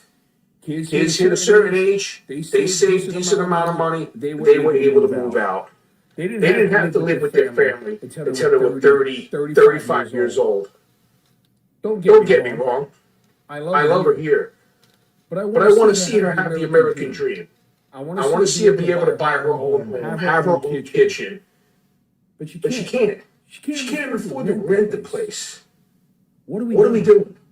America. This is not the American dream no more. I think the era of the subscription model is already wearing thin on people. I talked with someone yesterday who said they bought a 97 Toyota Land Cruiser because they'd rather have that than whatever it is car companies are churning out today. I also heard from someone who said they bought a CD player. They'd rather use that instead. Remember the Walkman? And then I saw an article about, old game consoles surging. People want to get those again. A PlayStation 2, a PlayStation, a Nintendo 64. And I looked at the world. Yeah, I still have physical DVDs, movies, and CD music that I can throw in anytime and listen to. I can't get blocked. I can't get charged for a subscription. Nobody can stop me from playing my actual physical music or movies. It's not on a cloud that you can cut me off from, you stupid shits. Around us, and I think it's a combination of things. Like, we're tired of getting nickel and dime just to use stuff. And maybe we're tired of being online all the time. And then, of course, there's this idea that there's nostalgia there. There's some sense of comfort in going back. I even sold a car I had that was in 2020 and got something that was made the year I graduated high school, and I'm much happier with that. So I don't know what it says, but I think people are just kind of tired of the way things are right now. And maybe this is just an element of that. Also, the economy just doesn't feel very good. Shit, I graduated high school in 1988. I could be driving a 1988, Yay. Lay off. Who wants to keep paying subscription fees when you could be laid off tomorrow? I cannot do this for the rest of my life. I'm tired of being broke. I'm tired of being able to barely pay my bills, going into a job where I work my fucking ass off all fucking day to barely be able to pay my motherfucking bills. I just saw a study that if you make $100,000 in this year of 2026, it is the same as making $32,000 when you compare it to the 1990s. This is illegal corn, and I could be sued for. Because farmers don't own the seeds that we grow. You probably don't know this, but it is illegal for me as a farmer to grow a crop, take the seeds from that crop, and then grow said seeds, unless I pay for it. Farmers are held hostage to seed companies. The seed company can legally come onto my property, check this corn for their genetics, and because I didn't pay, they can sue me. I don't think. Again, so what they did is they took nature and put a pretended to we're gonna change this and that, and now you can't have nature anymore. Like it's mind-boggling that you allow these pedophiles to run over you like this. I think y'all understand that I have high school students who do not know how to spell their own name. Students who are in high school who are misspelling their own name repeatedly. I had a student this year who struggled really badly with reading comprehension and spelling. And when I say really badly, it's been like cannot spell three-letter words. Like it was that bad. Don't they call it fully grasping? Like I had read in the Bible almost twice by the age before I was even 10. I mean, give me a break. How insane. They can't even spell their own name. And this AI and flat cameras. That's why I know it's such a crock of shit. In this like surveillance state that we're in, like how actually insane it is. And I've always been somebody that's like, oh, the government and like has all my information anyway, so it doesn't matter. Like we literally have a social security number. Like we are a number to this fucking. But I work in the service industry, so I talk to different kinds of people all the time, and I've had conversations with people that like work for like delivery companies or like some type of like long range truck driving, and they've said that there's like been so much AI implemented into their vehicles that like AI knows exactly how fast we're going when they stop and start. If they even make a complete stop at like a stop sign or a red light, it knows its exact route at all times. Any conversation that's had, it knows. Any music that you listen to, it knows. Like it. To the point where people don't even feel like comfortable at work. Like I live in Michigan, and my way to work, the amount of drones that I see. You have a constant AI boss stalking your every move to make sure you dumb slaves work efficiently.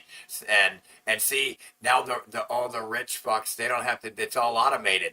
They just have the crackers, they crack the whip, that's why you're called a cracker, cracking the whip for you slaves. The cracker, they have the cracker now is an AI cracker. Your cracker, your whip cracker is an AI. Florida cracker. I'm from Florida. The sky are legit insane. At first, I thought they were like Amazon drones that are like delivering packages, which is also insane. But I look at them and they're not even carrying anything. They're just drones flying around everywhere all the time. You have AI crackers cracking the whip on to make sure all you dumb fucking slaves are efficient. Do not be fucking, slacking. All the time. And then like, but you can't help. No skating. Find missing children. Or like even use it to like help stop crime or whatever the fuck, which is so kind of scary because it's like they're literally monitoring every single thing that you do ever. There's a very small number of people who determine everything that happens in our day-to-day. They determine how much money we make per hour. They determine how much money we're going to spend on groceries. They determine how much we're going to spend on electricity and water. They determine how much we're going to pay for housing and health care. We don't determine shit. We are not free. They have us believing we're free. So that way, we don't rise up. They have us so distracted by all the bullshit of just getting through our days and fighting with each other over stupid stuff, so we don't notice that we're not free. They got all the retards fighting over crumbs. We were never a full democracy, but we certainly are not even close to being a democracy we were 70 years ago. It is time that this small number of very powerful people no longer gets to make decisions on our behalf unless they are for the betterment of us. No, you have one group of Americans that are doing very well. And when you ask them, they're like, hey, I'm doing fine. I don't know what everybody's complaining about. And you have another group over here that is living paycheck to paycheck. And they're like, shit is too expensive. Inflation is out of control. Like, I'm going from paycheck to paycheck. This takes me back to 2012 when I was trying to purchase my first house. This is when the housing market was just coming back. So like, when you went looking for houses, a lot of houses had like these bright neon letters on them. And these were all the houses that got foreclosed on them already. So every neighborhood I went to, you saw this. As far as your eye could see, it was crazy. And I remember we went to this older white lady's house. The house was beautiful. I got to see all family pictures up there. She had a fountain in the back. And I remember saying to myself, like, why is she selling this house? Like, what's the deal? Like, I really like this house, but why is she selling it? The house is beautiful. And my realtor said, oh, the house is a short sale and it's about to be foreclosed on, so she has to sell it. Right then and there I paused. Because I looked at it from the point of view that could be my grandmother, aunt, mother, that worked their ass off for a house, and now they have to short sell it because it's about to be foreclosed on. Sometimes, man, empathy has to kick in. And a lot of times, just because your situation is good, does not mean your situation can be bad. I've seen people go from hero to zero very quick. It can happen very quick. And a lot of times people think, well, that could never be me. Yes, it can. Yes, it can. So when you're handling a situation, you have to look at both sides. Because I know a lot of times people get on this high mountain and then they pump their chest out and like, well, I'm doing good. Well, guess what, dude? A year from now, 2 years from now, shit come falling down on you. And it can happen very quickly. And empathy is free, all right? It's very free. So always be compassionate about other people's situation because you never know when it can actually be you. Empathy is free. Wow. everybody should have empathy for everybody, especially the people close to you. Question to many Americans, between the ages of 35 to 45, especially if you have kids, but even if you don't, how are we affording things? How are you affording anything? And houses and cars, that's not really what I'm talking about. But yeah, that. I mean more like, how are you affording gas and groceries and healthcare and utilities and all the other 900 subscriptions that are required to live these days? How are you doing that? Have you ever heard of a family compound where an extended family will buy a large piece of land and then all live on it together and build houses and have a little community together? That's what we're doing here, but it's more like a friend compound. That is an ideal situation where you have 40 acres of land with your family on different houses on the land spread out, or cabins. And you all work together. Nobody has to pay for daycare because you got your whole family, 4 different houses on the same 40 acres or whatnot. And you're all, you know what I mean? Your family's there. The shack here, but I don't actually own the land. My best friend. Your whole families are all there working together. If you need to watch the kids, your family there will watch the kids. If you need, you know what I mean? And Ian does. Friend John lives down there in that tent. It's actually my tent, but I let him use it while he's building his house. You should never have to pay for daycare. If you would have said that, man, when I was growing up, there was always family around to watch your kids. That's the way it was. The parents would take the kids to the grandparents while they worked or whatever. That's how it worked. Good friend Ian who owns the land. And same with schooling. You never would take your kids back in the day to a stranger to teach them. You would only want you to teach them and your friends around you that you allowed to teach your children. Nobody else would be allowed to teach your children. Not mine. Teach them some mentally ill shit. Who's down there? And I would never, ever let my children be taught by some strangers, especially government. Some mentally ill shit. Actually, there'll be more of us too. We still got a bunch of friends back in our hometown of Syracuse who want to come move here with us. And we're all just trying to escape the rat race, live a better, happier life. Get rid of our Syracuse, Utica, upstate New York area. It's beautiful, but it's colder than shit. Colder than sin in the winter. Dad, get rid of the consumerism in our lives. Ian totally could be charging us way more for rent for what he's doing for us, but he doesn't. He doesn't want to make money off of us. He just wants a fair share in the taxes he has to pay for the land, and we're happy to do that with him. We're not trying to make money off of each other. We're not trying to exploit one another. We're just trying to help each other out. To do that, I've been raising chickens and organic gardening. Down there are the solar panels that me and John both invested in. We split the cost for the most part, and he uses the solar panels, and I also have the power running up to my shed. I'm never eating anything out of a drive-through ever again. Look here, kids. FDA approved, lab-grown, genetically modified meats. It's coming. Finite for this. Let me tell you something. It's been here for decades, dude. The cereals that they've been selling on the shelves for decades are made in a fucking vat in a lab for decades. You've already been eating it.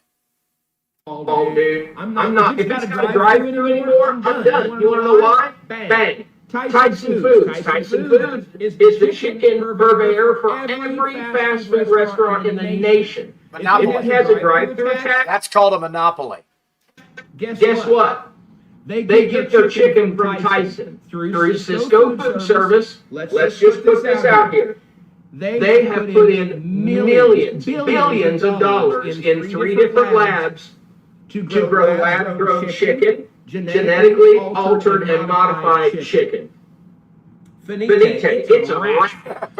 Anybody that's been buying food for as long as I have not had anything out of a drive-thru in years, and I'm going to tell you, don't buy anything out of a drive-thru. And hell, don't even trust anything from Kroger. The government is okay with a company that is spraying chemicals on our food that knowingly causes cancer. It is more important now than ever to start supporting locally and find local shops and local butchers and local farmers. Because the government, let that sink in. The government allows corporations to put poison on our food, and they know it's poison. Let that sink in. our health causes cancer. Government is okay with a company that is spraying chemicals on our food that knowingly causes cancer. It is more important now than ever to start supporting locally and find local shops and local butchers and local farmers because our health system is overwhelmed with chronic. And then again, they'll be attacked by total strangers who will want to regulate them and tell them what to do, which nobody can do that. You have a group of strangers that actively go around telling everyone what to do, rolling over them when they don't have the right to do so in the first place.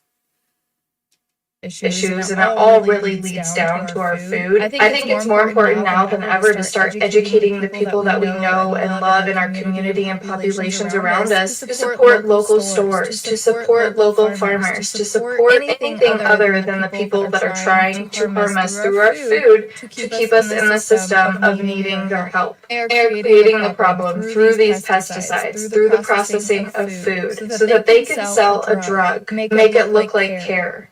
And it's all the same system. It all works together. I am literally getting to the point where I can't stand food. No matter how hungry I am, I look around and everything looks kind of gross. Yeah. Hearing all of this stuff about pesticides all over our fruits and vegetables, and then what is fed to the animals, all these antibiotics, and who knows what. Then hearing about lab-grown meat. Oh gosh, that sounds so gross. I don't even care if it tastes good. To me, I want real meat. I don't want anything grown in a lab. Sometimes I just go in the fridge and I'm looking around and just nothing tastes good. Even the things that I used to absolutely love, like Reese's peanut butter cups. Oh, I just love it. I could devour it. That's made in a vat. It's made in a vat in a lab. They don't taste good anymore. Everything that I used in life does not taste the same. None of that candy tastes good anymore, cereal, knowing now with what you know now.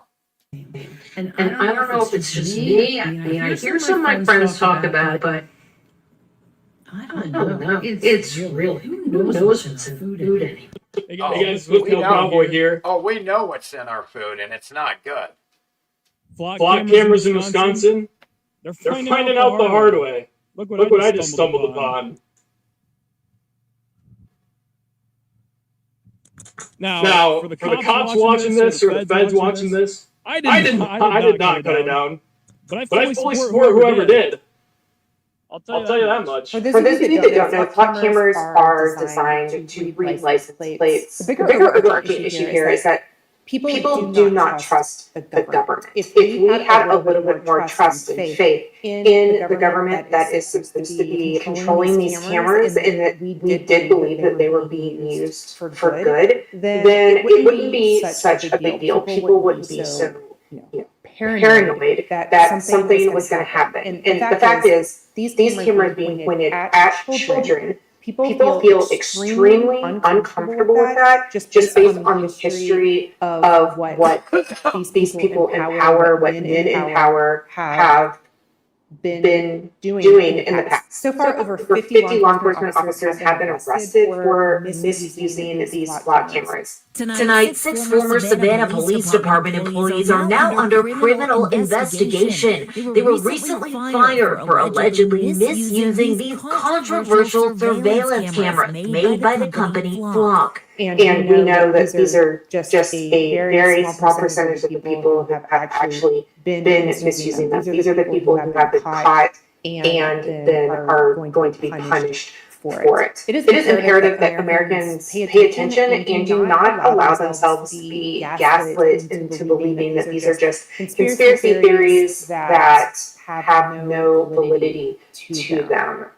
Study history, read books, and realize the negative things that can come of this. Not that will come of this, but they can. And how much power people are giving away. This has already happened by governments in the past, okay? It doesn't work out well, okay? Governments should never exist. We can prove again and again how the governments had mass murdered and starved out their own people within the last 100 years. Multiple governments doing the same thing. So fuck off, government. Die! Die! Die, government! in order for just the possibility of a little bit of safety. Die, group of entitled pedophile fucks. Die. A woman was nearly killed and held at gunpoint in Wisconsin because of a flock camera mishap, and not enough people are talking about it. What you're watching here is video from Fox 10 showing police officers holding a woman at gunpoint because of flock. An innocent woman. If just one innocent person is kidnapped or their rights violated, then the system can't exist. Camera and a flock system notified them that the car she was driving was associated with an active homicide investigation. Turns out, not only was it the wrong car, but it was also the wrong person. A complete digital mix-up caused this. The ALPR system flagged a passing vehicle indicating that it was directly connected to an active homicide investigation out of Milwaukee. This right here is in Waukesha County, Wisconsin. And according to Fox 6 News Milwaukee, you literally see police officers with their weapons drawn and a passenger. Look at these coward pedophile cops with their fucking weapons drawn. I fucking hate cops. I hope you all die today. Trying to stick her hand out of the side of the window. It was a complete failure. All because pedophile motherfuckers. Flock got it wrong. The wrong person, the wrong vehicle. We are nearing the point where thankfully this person was not shot by officers. Apparently, he's lucky to be alive, these pedophile cops running around. It could have went bad very quickly. This is going to be an unpopular opinion, but I'm going to call for more flock cameras. That's right, I want more. I want them in the commissioner's offices. I want them in front of the commissioner's house. Anytime the sheriff or commissioner leaves their house, a drone should launch from the camera and follow them around. This drone will stream that data to the public in real time. Don't worry though, they're just license plate readers. It's just taking pictures, no big deal. I'm totally not lying to you. So right now, they want everyone. All of the rules and regulations are supposed to be towards the government, never the people. The government doesn't have the power to do anything to the people. The people are the ones who created the government, dumb fucks created the government, which means to control your mind, and so that they can control you. Focused on the public debate about AI. They want you to focus on whether AI is going to take your job. They want you to focus on whether students should use ChatGPT or whether AI should be able to make art or whether it's going to surpass human intelligence. They're claiming all these data centers are for mass surveillance. They need to be able to store the data. They have to store the data in a digital library forever so they can use it against you way down the road if they need to, if they want to. Those are not conversations about the infrastructure we're building to make AI possible. In the first place, they want the public conversation to be heavily centered around AI itself so that you do not talk about the infrastructure, about privacy, about governance, and about our constitutional right to privacy. So we need to have a conversation about data centers. They are not building data centers for AI. See, the government could be like, oh, well, you're in the public. We can do. No, you're the government. We created you to protect rights, not to stalk us. You don't get rights. Government doesn't get rights. You're not a person. Okay? You don't get rights. You don't get to go, you're out in the public. We get to record you. No, you're not a normal person in the public that has rights. You're government. You don't get rights. You don't get to watch everybody in public. You don't get rights because you're a fucking government there to serve, created to serve, supposedly, for the dumb fucks to believe. I don't believe it. I'll never believe it because you can't let somebody make rules for you. That's called ruling over you. Actually love that we're arguing about AI right now because it distracts from the fact that the data centers is them building the infrastructure that's required to establish and maintain a digital surveillance state. I'm talking about a society where nearly everything you do leaves a digital footprint that can be collected by the government, stored by the government, analyzed, and used against you. They already know where you drive, flock cameras. They want to know who you associate with, what you buy, what you search, what you post online, what your face looks like, how you move through your own city. Hello? Is that not terrifying? I completely understand why people are worried about that. That's some pedophile serial killer shit. Stalking creepy government. environmental impacts. That is, I feel like, the vast majority of the conversations I've heard. I've even spoken on it. We all know that everybody in the government is a pedophile protector and they're all pedophiles. So you want to tell me, you want to allow a group of pedophiles to literally stalk you like a creepy victim. Government is a group of pedophiles that wants to mass surveil you and stalk you like a creepy pedophile. Centers use an enormous amount of electricity, enormous amount of water. Those conversations absolutely matter. But what kind of infrastructure are we actually building? Let's think outside the box. Because once this level of computing exists, it doesn't just make better chatbots. It makes entirely new forms of large-scale data analysis, automation, and surveillance technology possible too. Let me make my case. Here's why I think data centers are for surveillance. So we've been being surveilled for years, right? The government, you can't do anything quietly now. What's missing from all of that? Processing power. Collecting data has never been the hard part. We've been collecting ridiculous amounts of information for years. The hard part is analyzing, putting it together. Billions of license plate scans, faces, financial transactions. Correlation, pattern recognition, creating all kinds of data, information systems for themselves. Security camera feeds, phone locations, online activity, personal connections, just that enough to actually use all of it. That's where AI comes in. AI doesn't just generate pictures and answer your homework questions. It can recognize patterns, connect with databases, identify faces, map relationships between people, analyze behavior, automate decisions on a scale that no human workforce can ever match. But none of that happens without an enormous amount of computing power. That's exactly why they need the data centers to create a surveillance state successfully, bigger than what we have already. And we don't have to imagine whether surveillance systems can be abused because we've already seen it happen. We've seen documented cases. There was a case in my city where an LAPD police officer used a flock camera to stalk his ex-girlfriend, I think, over 300 times. There's reports of stalking, misuse of sensitive databases, innocent people being stopped or investigated because of incorrect or updated information. The technology itself is inherently corrupt, but it's operated by human beings, managed by institutions, and it's vulnerable to the same corruption, the same negligence, the same bias, and the same abuse that every institution is vulnerable to. Hey, I'm replacing this flock cam with the American flag. No, Yeah. Remember, I am a trained heating, ventilation, air conditioning. professional. You may need to find out if you're a trained professional yourself.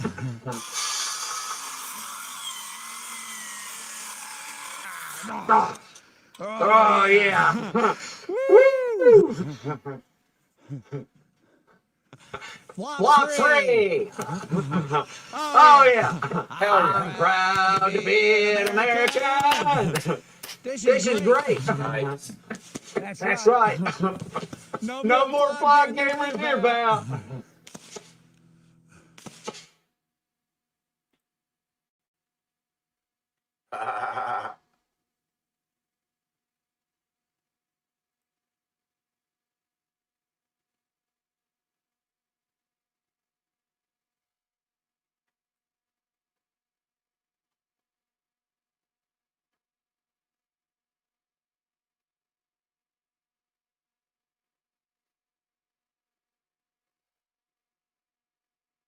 Yeah, nobody's free in this fucking world, folks.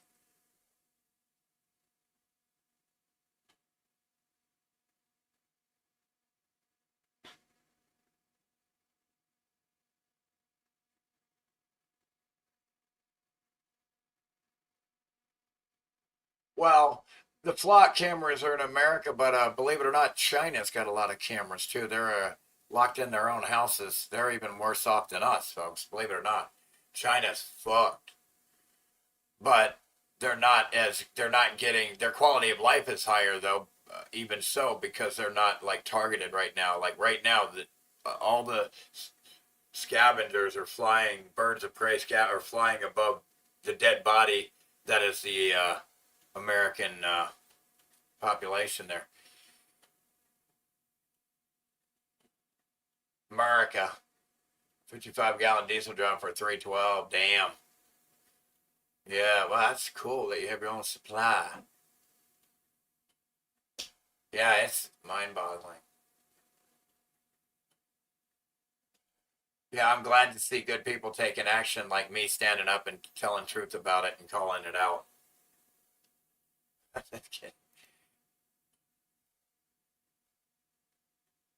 Oh, man, it's rough.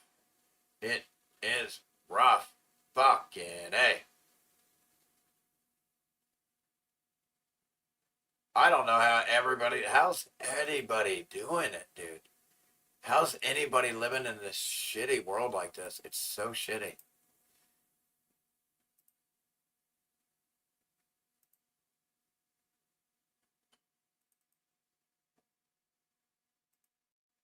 American chicken. Even this is banned, so don't try to find dinero. For the first time, FDA officials say artificial colorings may not cause, but could worsen hyperactivity in certain kids. While the U.S. grocery industry insists there's no link between artificial colorings and hyperactivity, the European Union now requires a warning label on foods containing these dyes. These are banned in Japan and European countries because they contain the synthetic antioxidant EHC. Why does America allow so many chemicals that have been banned in other countries to be put into American food? And why do the majority of the major food companies in America routinely promote unhealthy food consumption?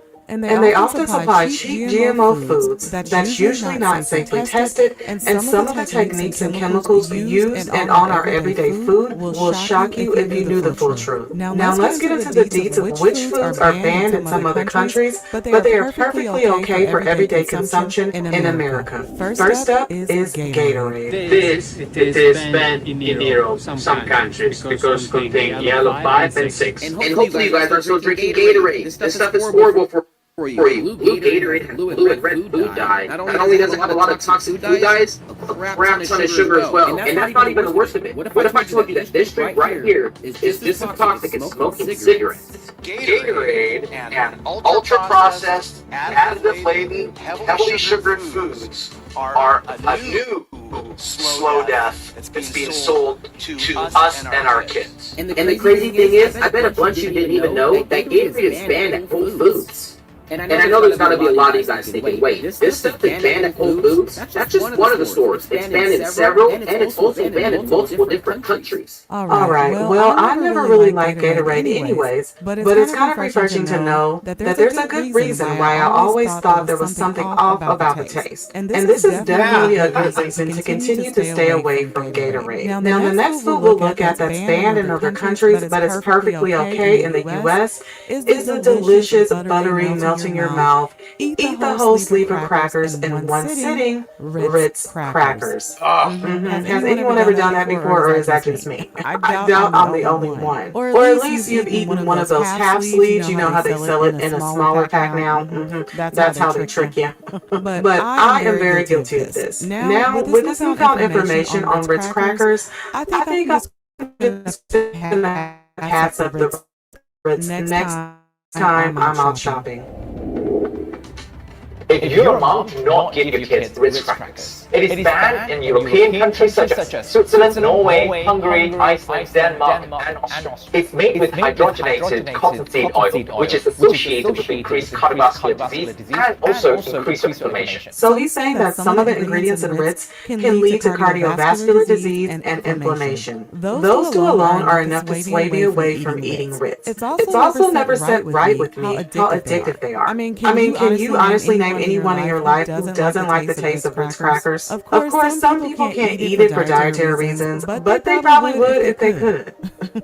Cardiovascular disease is the #1 world killer, and inflammation is the root cause of most, if not all, chronic diseases. So he's so right about inflammation being the #1 root cause of a lot of chronic diseases. I know this personally because I've always struggled with allergies growing up, and I would take allergy medicine, and I would be miserable for the majority of the summer season. And it's just something that I kind of learned to deal with and live with over time. But then I discovered a supplement called black seed oil, and after about 3 weeks of taking it, my allergies disappeared, okay? Now, black seed oil really works due to its potent anti-inflammatory compounds. So I don't know if you've ever experienced severe allergies, but the main reasons why my allergies were so unbearable for me was because of my stuffy nose and itchy eyes. But the black seed oil helped me with inflammation, and due to that, my allergies disappeared over time. Now, I don't even have to take anything, not even black seed oil. And I promise you guys, I'm not getting paid from anyone to give you this information, but I always like to pass on things that I personally know worked for me. So when he mentioned inflammation being the root cause of a lot of diseases, that was the first thing that came to mind for me. But anyway, let's get back to it. Ritz crackers look identical Fuck up. worldwide, but the US version is loaded with ingredients that other countries force them to remove. US Ritz crackers contain seed oils, high oleic oils, TBHQ, which again is a petroleum-based preservative, natural and artificial flavors, leavening agents, and additives for shelf life. So if you want a kid to grow up strong and healthy, do not give them Ritz crackers. So up next, we're going to talk about another cracker. And I think with this particular cracker brand, you either love them or hate them. And that's Wheat Thins. These are banned in Japan and European countries because they contain the synthetic antioxidant DHC. Stop buying Wheat Thins. They're not healthy. Let me show you one of the most popular phony marketing gimmicks. 100% whole grain. Problem is, the grains are coming from genetically modified crops. And for all the doubters, let me show you that that's true. What does it say right here? Ingredients derived from a bioengineered source. Back in the store. And again, it says 100% whole grain. No, it's not 100% grain at all because they modified it and poisoned it. It's not even real grain at all. It's false advertising when they say it's grain, whole grain. It's not whole grain. It's not whole grain. You fucked it up. You took whole grain and diarrhea shit all over it, and now you're selling it as whole grain still.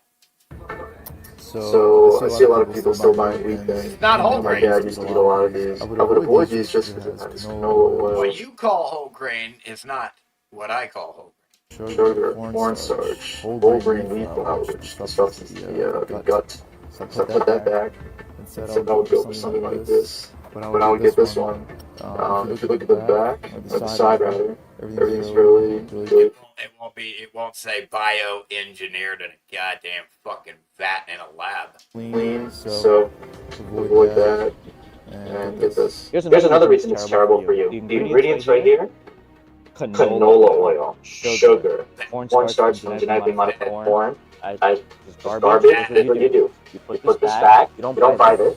Thank you very much. And you swap it. Simple Mills, purposeful ingredients, almond flour, fine ground sea salt crackers, made with all clean ingredients. So they mentioned some examples of how companies package and advertise things in a way to make them appear healthy. But if you actually read the ingredients and do some research, you might find just the total opposite. And doing so might even help you figure out why you feel certain ways after eating a particular food. Now, let's move on because this next... Definitely going to feel weird after eating a whole shit ton of that. Not healthy. Sex food is very popular, and honestly, the older I get, the more I don't even want to refer to this item as food. It's an old breakfast staple that companies threw billions of dollars into over the years, advertising mainly towards children in the beginning. I mean, who doesn't remember those old cereal commercials, the jingles that they had with the commercials? I mean, I got swept up in it. I loved me some Frosted Flakes. Silly rabbit tricks are for kids. Flakes, okay. They're great. Remember that? Frosted Flakes? They're great. Now, even though the target audience for cereal has widely expanded to everyone, no matter the age group, cereal has and always... Get you some healthy granola cereal, which is awesome. They poison it. This will be one of the more unhealthy choices. Right there, that's totally bioengineered. They've been doing this for decades. This is all cereal has been bioengineered in a vat for decades. Fruit Loops. I mean, look at all. None of that shit's real. What the original cereal was like. You can make to start your day off with. Even this. Can you give to you? Always after me, Lucky Charms. This a lot of colors make your kids go crazy. Breakfast cereals I remember Fruity Pebbles. That shit was good as shit, but it's straight up fucking poison.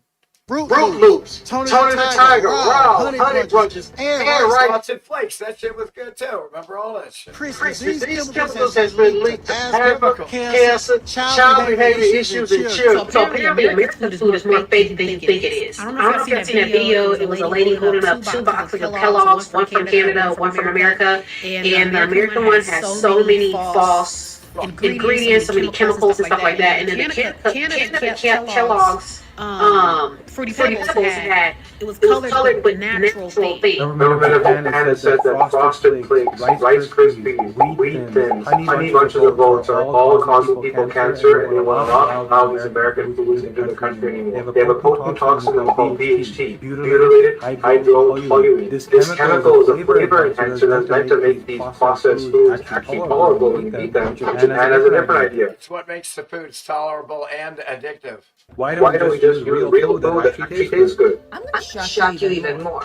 Do you know that in Italy, Fruit Loops are not allowed? You can't get them. And there's a reason for that. Just by watching this video, you can see the difference of color from the American to Canadian ones. These are natural food colorings, and these are artificial. Ultra-processed candy in the form of cereal? America, we gotta do better. Starting off with Reese's Puffs. Check out all this corn right here. All of it is GMO. There's seed oils in here, canola and or sunflower oil, so they don't know which one they're using. Caramel color, which is an artificial color. Trisodium phosphate. That is a paint thinner in your kid's cereal. Popular children's cereal also has an ingredient that is the main ingredient in degreasing paints, trisodium phosphate. What you have to understand is like fruits and vegetables stain stuff. Like if you can color things with fruits and vegetables, and that's the Kellogg's Canada. Apparently, the ingredients was mostly natural thing, and America's ingredients was majority chemicals in that cereal. So while countries around the world have American foods because of how cancer positive they are, we can still get them in our stores. So be careful. Look for the letters BHT on the side of the box. If you see it, put it back on the shelf. Do not buy these foods. Frosted Flakes. These are banned in Algeria and Madagascar because they contain a bioengineered food ingredient. So never forget that all of these are approved by the FDA, criminal organizations. All alphabet agencies are. But you are supposed to have groups protecting you from this shit. And here they are promoting this shit. Ingredient, which is another term for GMO, which is genetic. The FDA, the food, all that, it's all fraud. It's all fraud working with these pedophile corporations. It's all fascism and conspiracy. They're all conspiring against you, us. Genetically modified. And by the way, this is actually They have successfully conspired against all of us. terrible source of vitamins and minerals. So we get it. Cereal is bad and really shouldn't be consumed. But if you do have to eat it, at least try to do it in moderation. Now this next one is a hard one. And I say this because even after finding out why this particular product is banned in other countries and not the US, I have to be completely honest with myself and admit that I still might buy it. Yes. I say this because... No, take it serious. Because it's usually cheap and easy to get, and it's one of the most popular food items served in almost every American household on a daily basis, and that's chicken. None of it's real. You can't find real chicken hardly. The European Union says number one is American chicken. It's banned in Europe because it's washed in chlorine during the process. Hey y'all, so really quick, did you know that Washing all your meat in chlorine and shit like that. chicken? It's banned. American chicken is banned in other countries around the world.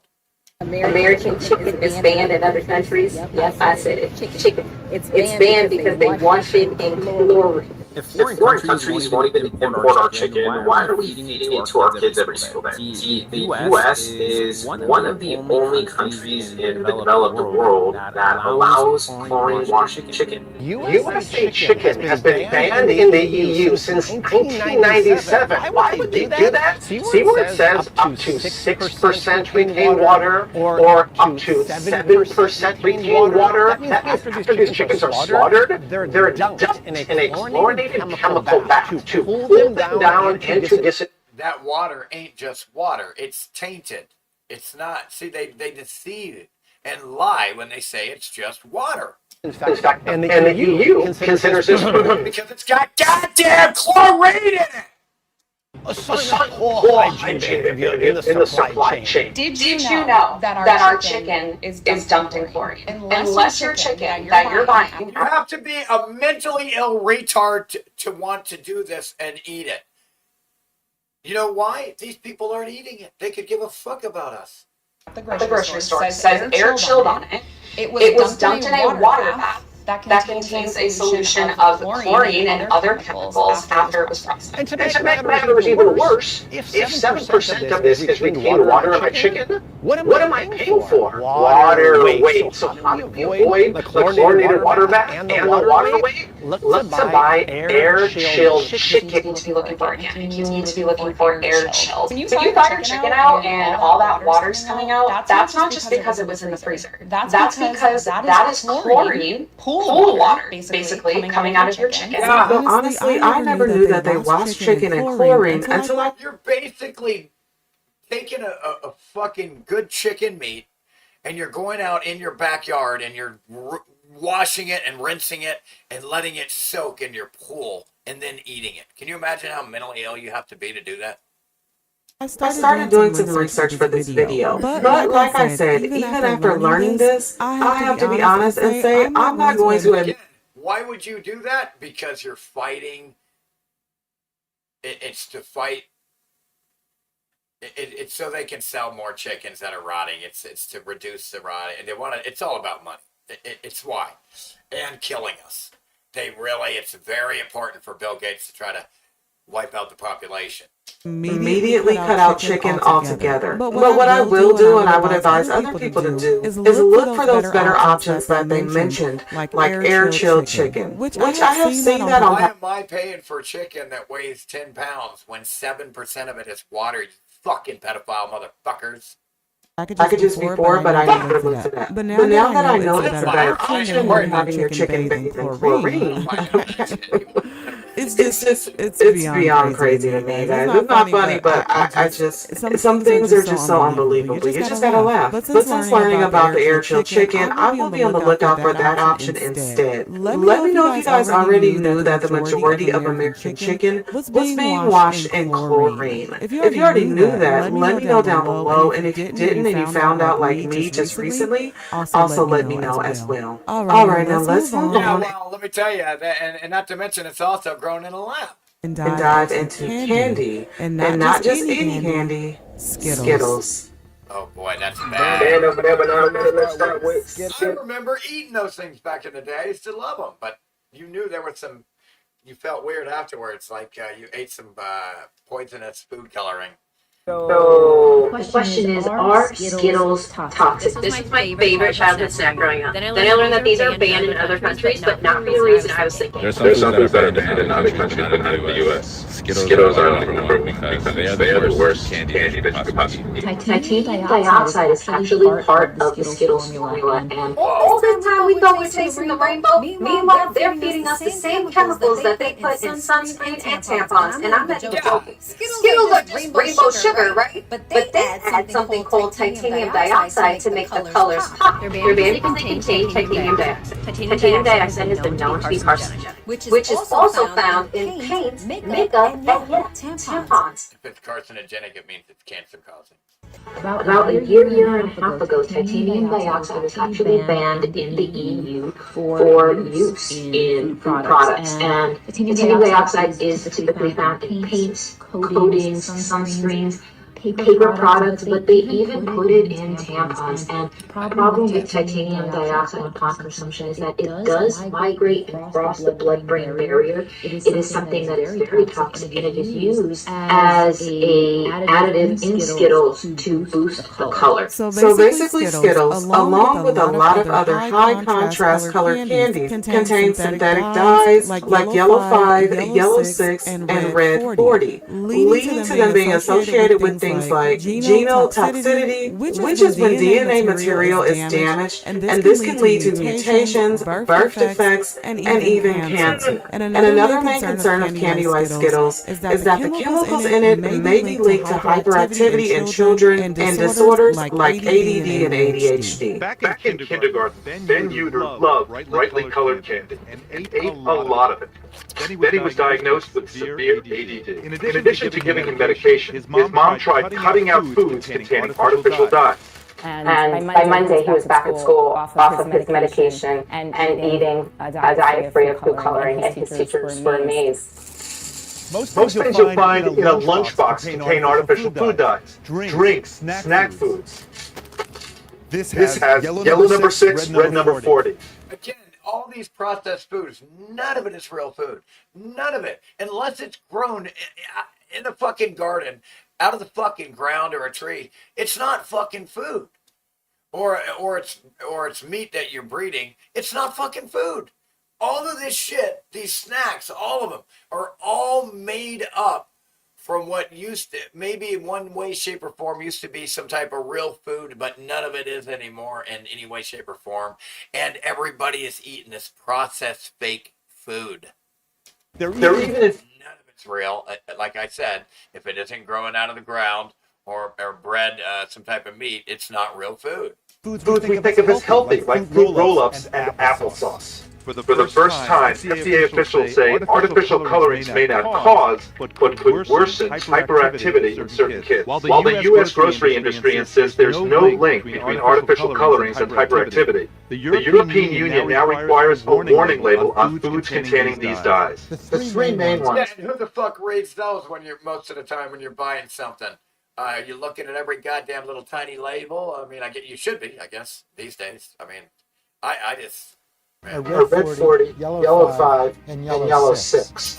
They comprise 90% of all the dyes used in this food. We're saying to the FDA, get rid of that whole kit and caboodle. I think the FDA is supposed to be there to protect you from this. What have they just proven? They're a bunch of fucking pedophiles. That's what they've proven. FDA is a bunch of pedophiles, just like the rest of the whole government. Government should get involved to educate consumers that this could possibly be a similar outcome for others. Let's get one thing straight. This group of pedophiles called government doesn't like you, it hates you, but it pretends to love you. Children. Well, while it may be a surprise to some people that candy can cause ADD or ADHD in children, but if you really think about it, it shouldn't really be a surprise. I mean, they get super hyper just from eating it. So long-term effects regarding their hyperactivity shouldn't really be a surprise. They eat that shit, it's like they just took a big, huge fucking fat hit of fucking crack. Right? But what I fear is that it's not often enough that people try to make a connection between what's being put into the body and how their body is performing. But since we live in a fast-paced information age now, they'd be putting big 20 pieces on and just hitting it.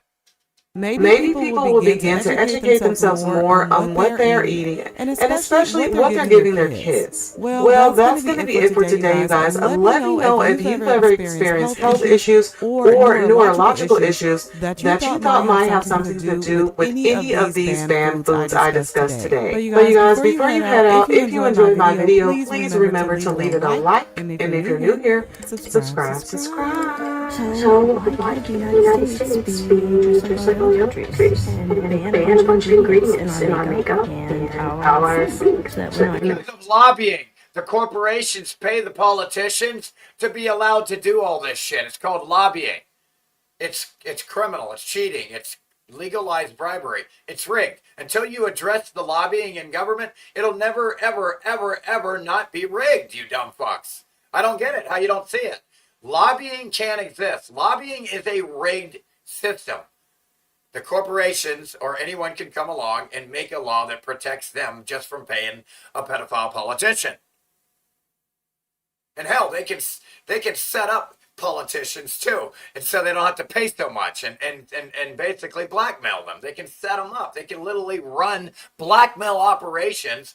A highly big corporation run by intelligence can do this. Just eating plastic and stuff like that.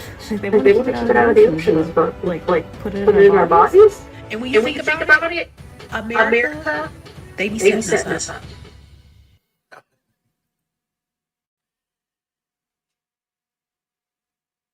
How's everybody doing? Oh, I'm just very grateful for all of you here. Dana, Bubscat, Tom. I tried calling you the other day, Bubscat, you fucking worthless fuck. Tom. You too, Tom, you worthless fuck. I'm just kidding. Oh, shit. You don't answer. You're worthless.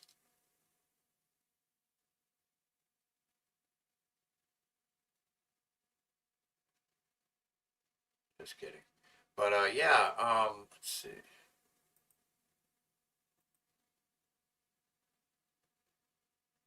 My grandma had a house in Florida, only got American cereals a few times, but yeah. Count Chocolate, Pretty Pebbles, I can't remember the others. Oh, yeah, dude, I remember growing up going, man, none of this healthy. I remember when I was really going through my days where I was working out, you know, and I really wanted to be healthy. And no matter what I ate, I remember I couldn't fucking, the food seemed to fucking just not feel healthy. No matter what I did. Oh, I am so sorry, Dana. Are you okay? What's going on? Is everything okay with you? She was in the hospital. Everybody send your blessings to Dana.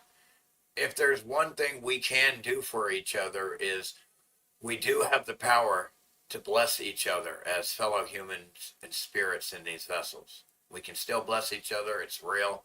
Having some fake imaginary being bless you isn't going to do anything. But we all have the ability to actually bless our fellow souls and vessels. So bless you, Dana. I hope you feel better and healthy.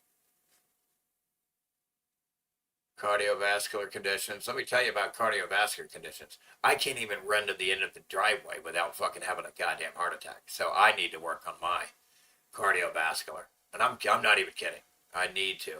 I walk. I'm doing real well walking. Real well. But when I try to sprint, I need to slow it down and try to jog more. But yeah, if I try to run, man, I have to work on my cardio. I remember back in the day, I used to run the treadmill and the fucking bike. The bike was the best. It's easier on your knees and all that. But you just sit there and ride a bike for like 45 minutes and sweat. You start really sweating towards the end, though, the longer you do it. It's hell, man. The food sucked. The food was so, you thought it was healthy, but you're like, man, what's wrong with this food, man? I remember that. What the fuck is wrong with this food? Well, are you okay? Are you okay, Dana? What are we talking here? Are you gonna be fine? Are you gonna be okay or what? What do we gotta worry here? Do we gotta worry here? Like I said, chat, send your blessings to Dana. Chat, send your blessings to Tom, Bubscat. Chat, send your blessings to everybody actually commenting in the chat. So I appreciate them for that. That's really nice. It's nice of people to care and comment. 8 stents in my arteries. Damn. I'm okay now. Whew, good.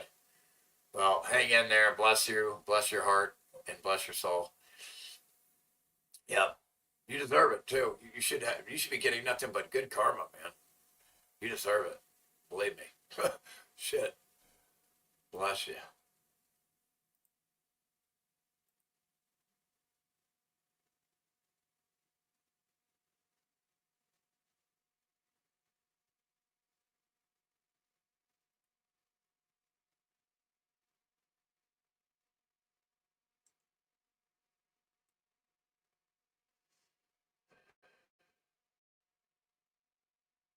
So, okay.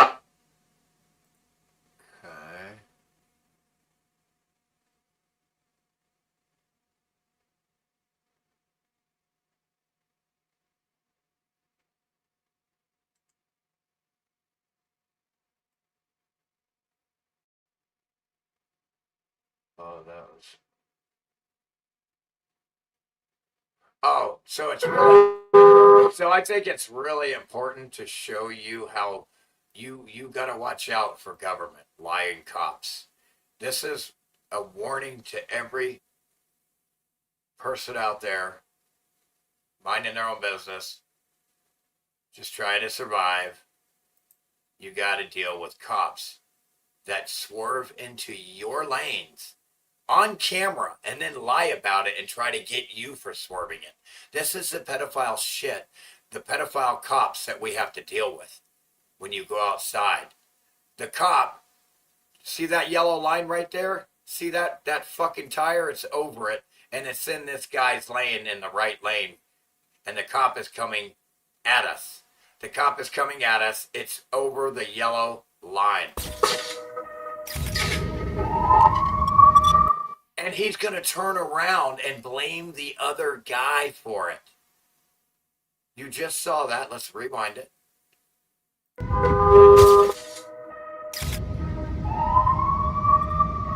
What's the problem? Listen to the cop try to blame him when he came across the fucking line. These are pedophile liars. That dude needs his head chopped off. If I could find that cop, I would gladly chop his head off. Gladly. Right now. No problem. You were on. And I would sleep like a baby. He just tried to ruin this guy's life lying. I would gladly chop his fucking head off. Dare me. I'll fucking chop his head off right now. If he were right here, I would do it. I swear to fuck. My side of the road. There was a book. You have the car's registered to me. Okay, can we get the registration? I'm sorry, I refuse. You have to produce all paperwork or you're going to stick it. First off, officer, let me shut this off. Let's get something straight. You were on the wrong side of the road. That's going to verify it. Well, that's you got a camera to prove it, man. Dude, you have to have a camera driving around these days. You have to. You have to have a flock camera facing these pedophile cops to protect yourself. Have your phone recording, everything. These are pedophile criminals. I can show you thousands of these videos of these cops lying. I can show you thousands where the cops lie. DUIs where they're sober and they get arrested with zero alcohol on their breath. Zero. These are pedophile cops running around the whole country. Get your paperwork. Well, then give me a ticket because you know what? When I go to court, I produce it. Your ass is mine. You're going to get a ticket, you pedophile cop. We're going to go prove that you're the one that needs the ticket. And you won't get one because the system is a pedophile protecting system. Look at Trump openly admit to Mary Taylor Greene that it would hurt his pedophile friends if he did. Keep smiling. That's the attitude that gets you people in trouble. Pedophile fucking. I'd chop that dude's head off. I would straight up chop that dude's head off, bro. I mean, that's where I'm at with these cops. You want to lie? I'm just gonna kill you. I would gladly just kill you. You need to die. You need to die for that, bro. You literally are a bunch of criminal motherfuckers ruining people's lives. You need to die for that. You should die for ruining someone's life, cops. All of you kidnappers, man. You're a bunch of fucking criminal parasites. You steal or fuck, I'll rip your fucking faces off. I'd rip his face right off. He would have no face. He would look like that robot from fucking Westworld. Future World. Fucking cocksucker. Oh, I hate these motherfuckers. God, I'd love to kill these criminals. I would love to execute these criminals. I would literally get off on it, man. I would get off on killing a bunch of fucking jerks. I would celebrate their deaths, kill the fuck out of them, chop their heads off.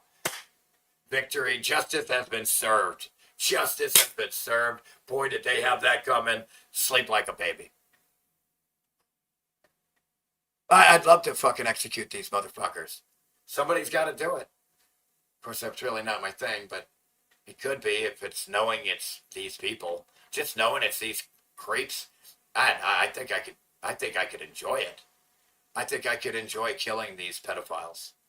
Absolutely would enjoy it. I think you should enjoy justice. Justice should be enjoyed. Yeah, that's what I think. I think we should enjoy executing these criminals. We should celebrate executing them. It should be a party. When we go to execute them all, it should be a fucking party. It should be a party. That's what I'm saying. That's how I would operate. Nobody's going to tell me what to do. That's how I operate. That's how I operate. Executing all these fucking pedophiles will be a celebration. It's going to be a party. Celebrate their death. You don't get to rape any more children. You don't get to steal any more money. You don't get to take our freedoms. You don't get to make stupid rules. You don't get to ban anything from me. I'm a grown adult. You don't get to I'm not your child. You don't ban something from me. What are you talking about? You don't get to ban anything. Government, you're all dead. You're all dead. You gotta die. You need to die for this shit. Either way, I'm gonna get your souls on the other side. So fuck you.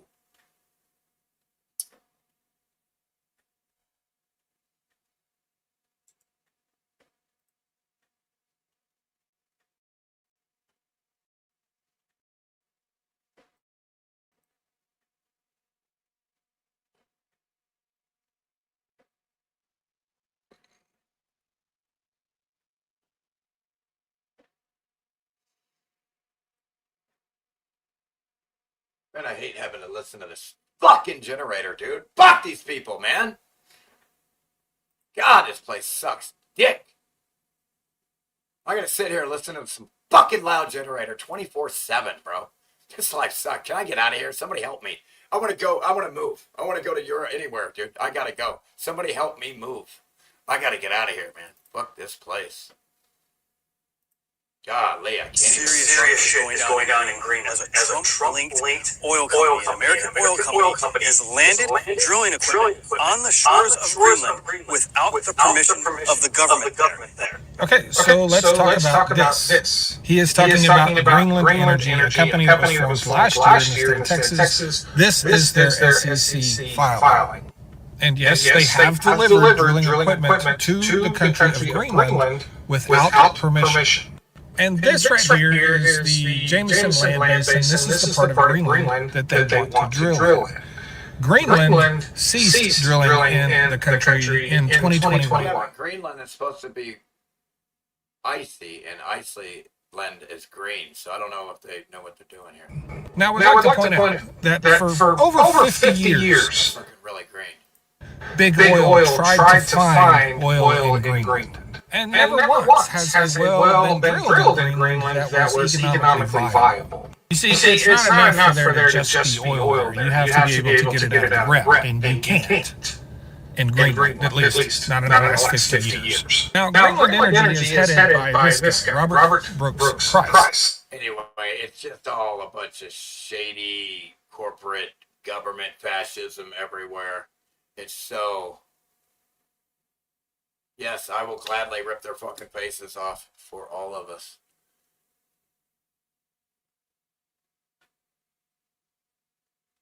Yeah, I know. Man, dude, there's no way. I can feel it coming from below, the vibration, bro. It's like, there is no amount of styrofoam or insulation that is going to block out this noise. These fucking motherfuckers, dude. God, I wish I had a drone so I could see what the fuck is going on, man. I need to know what's going on over there. The terrain is impossible to get over there. It's so steep. It's so fucking steep up and down, and it's fucking nuts.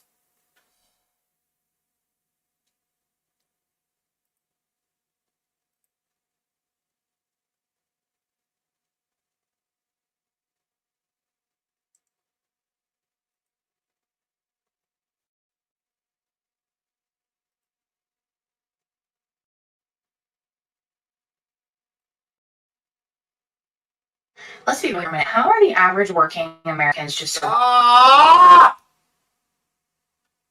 Fuck! I hate that shit!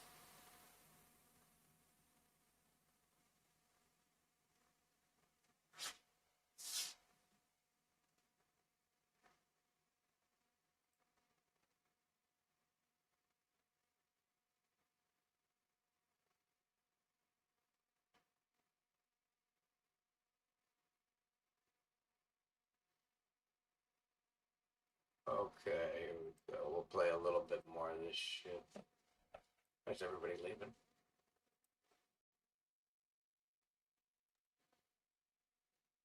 Reviving the economy right now. Let's be real here for a minute. How are the average working Americans just surviving the economy right now? Because let me tell you, my electric bill that is due tomorrow was $1,075. Yes, you heard that right. $1,075 for 28 days. I just want to rant for a second. So I got a $3 raise. So now I make more than 3 times the federal minimum wage, right? I make $25 an hour. Minimum wage is $7.25 an hour. Now, with that said, since I make $25 an hour and I work 40 plus hours a week, that means that 30% of my gross income is about $1,200 a month. That should be how much I can afford in rent. So I tried to put together like a little like budget for myself to see how I can make it to where, because that's my gross income, 30% of my gross income, that's before taxes. My income after taxes is literally $2,800 a month. Okay, so apparently I can afford $1,200 a month rent, not including utilities. Off $2,800 a month. Okay, cool. So I put all my bills together. I did $1,200 a month for rent, even though guess what? You're not gonna find a single place for $1,200 a month in my area. You won't even find a studio for that much. Like people are renting out like rooms in their homes where you share a bathroom with them for over $1,000 a month. I work 80 plus hours at my full-time job. I DoorDash, I Spark, and I just got hired for another part-time job. And it's still ain't enough. Like what do I do now? Here is my question. How do you afford children? Young families, I'm so sorry. Like I'm so freaking sorry. There are things in Dallas that we want to do, but we don't want to spend $200 to $300 a day to entertain these kids. And it's just not worth it. It was going to be like $180 for the four of us to go do something that doesn't even take an hour.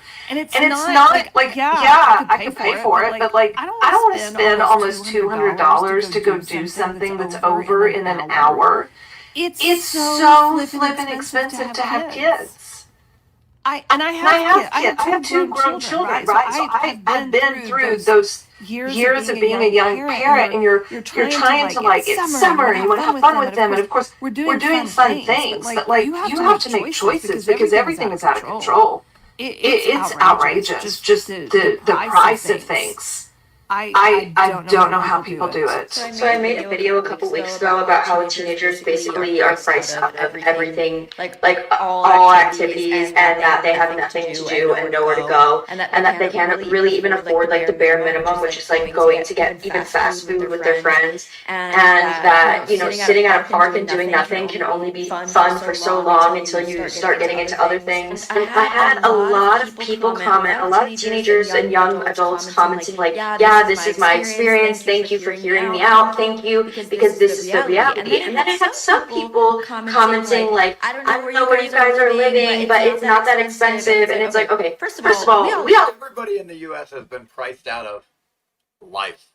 Live in different places, Europe to America to Canada, blah, blah, blah, and saying that they had similar experiences. The economy has changed everywhere. Like, I'm 26 now, 10 years ago I was 16, even then things were getting really expensive. I was making $7.20 at my first job, and I was working, I was in high school, so I was probably working like, 20 hours a week, and I was still able to afford the Anastasia Beverly Hills Modern Renaissance Pack. That was the first thing I bought with my paycheck. I was still able to go out with my friends. McDonald's was $1. I was still able to afford things at the mall. I was able to fill up my gas tank by myself every time. How is this possible now? With the money that they're making now at their first teenager job, with the prices that things are now, it is not possible. And moreover, as a lot of people commented, it's so hard to get a job. And I'm not even saying this is just for teenagers. It's the job market is just very hard right now. People with experience already, with multiple years of experience in whatever, are taking entry-level jobs, teenager jobs, fast food jobs, because they can't get hired anywhere else. There are not as many opportunities for teenagers to get jobs. Teenager doesn't have a job. Teenager have no money. Teenager have no money. Teenager do nothing. Teenager on phone. Like, does Like, that does make that make sense? sense? We don't We don't want them to be on their phones all day. day. I'm not one of Not those people. I'm like, those are the best years of your life. But there is a sweet spot of being a teenager where you have freedom and you have the ability to go out and do things to a certain extent, but you don't have as much responsibility. And that is amazing. And that is such a short amount of time. When you get older, you look back and you're like, that was amazing, you know? So going in the store and getting basic necessities like soap and deodorant. I already got her in another video I showed. To be a single mom, I currently have, want to know,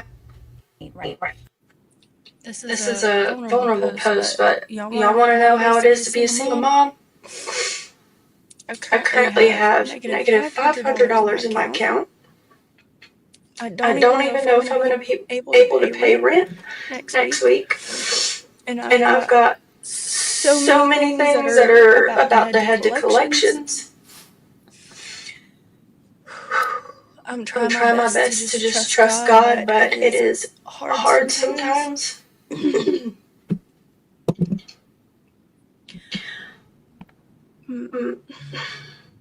My babies are constant. If there was like a God and it was real, you wouldn't be in the situation. So come on. Constantly asking me, "Mommy, can you get this? Mommy, can you get that?" No, I can't. When I have money, I will. I wish I had enough money to buy them every single freaking thing they ask for.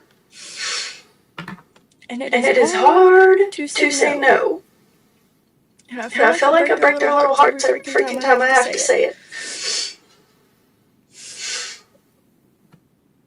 I live in a small town, okay? But like, everybody has moved here, so prices are freaking ridiculous. I'm paying right now what 10 years ago was the amount for a really nice 3-bedroom and a brand new apartment.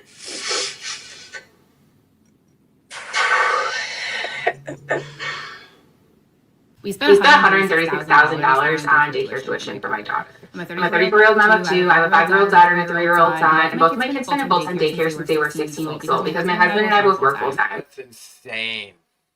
My daughter's starting kindergarten in August, so we just paid her last tuition bill ever for daycare. I decided to look back over the last 5+ years and see how much we spent, and we spent a total of $136,435, which averages to about $2,200 per month for the last 5 years. The most we ever paid on a monthly basis for her tuition was $2,545 a month, and that was back when she was an infant, which makes sense because they're so hands-on at that point. There's bottles, there's diapers, there's very few kids per teacher. Theoretically, the monthly tuition should have decreased as she got older because they move up classrooms, they're much less hands-on, so you can have more kids per teacher. But we've been averaging about a 5% tuition increase per year. So we have been paying an average of $2,200 per month every month for the last 62 months. That comes out to about $26,400 per year for daycare tuition. As a reminder, at the beginning of the video, I said I have 2 kids. So for the last 3 years, when my youngest started daycare, we've been spending on average $53,000 per year on daycare tuition for both of our kids. It's like a cheap salary.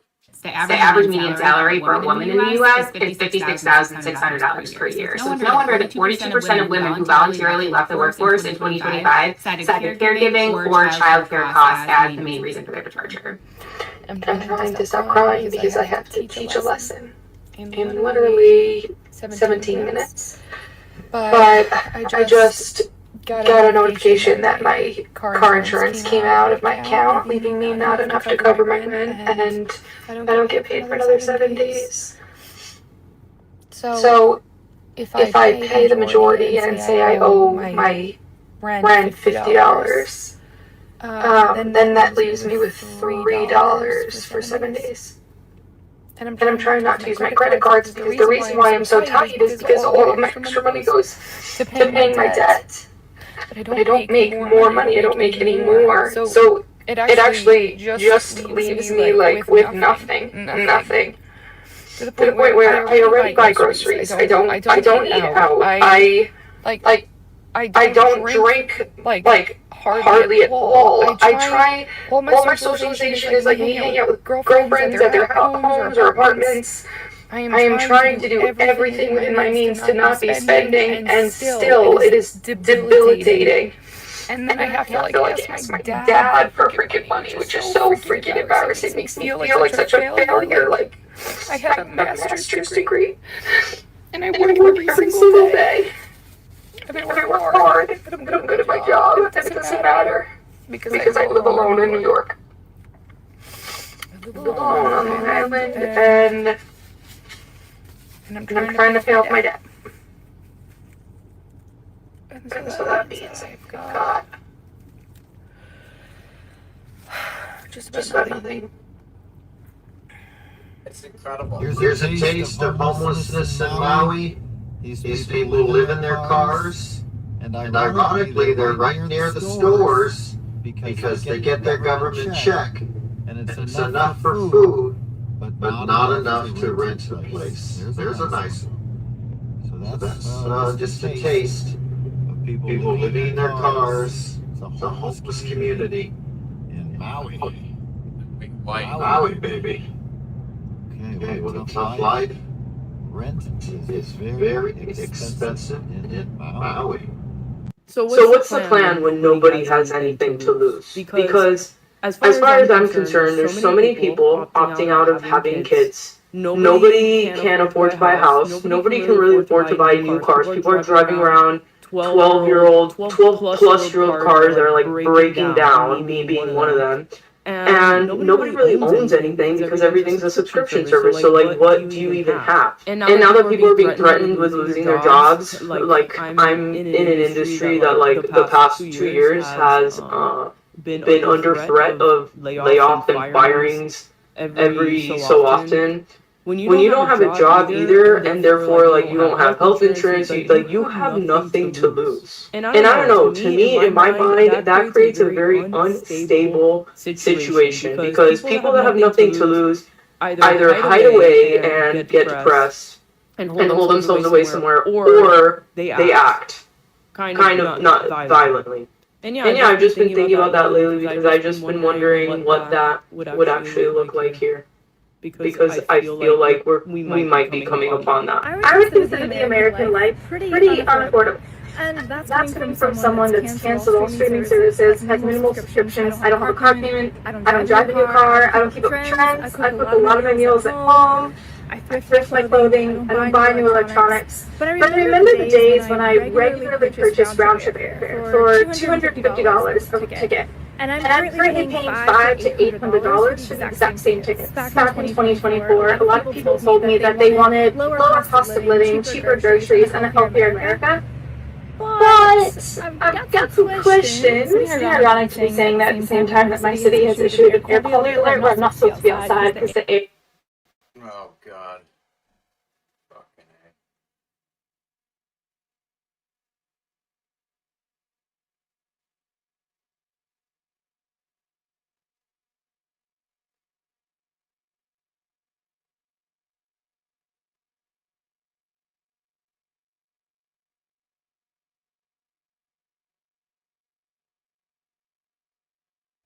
Anyway, well, at least 7 of us, plus me, got to hang out together today. I appreciate you guys for being here. I love you guys very much and dearly. Maybe one day you guys can come visit me, or I can visit you and give you a hug. Thanks very much, folks. I appreciate you, love you, and thank you. And I'll see you then soon here in the next live stream here. Over here. Appreciate you. Thank you so much.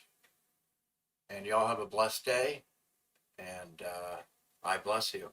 Bless me because I need it. Please bless me. Thank you.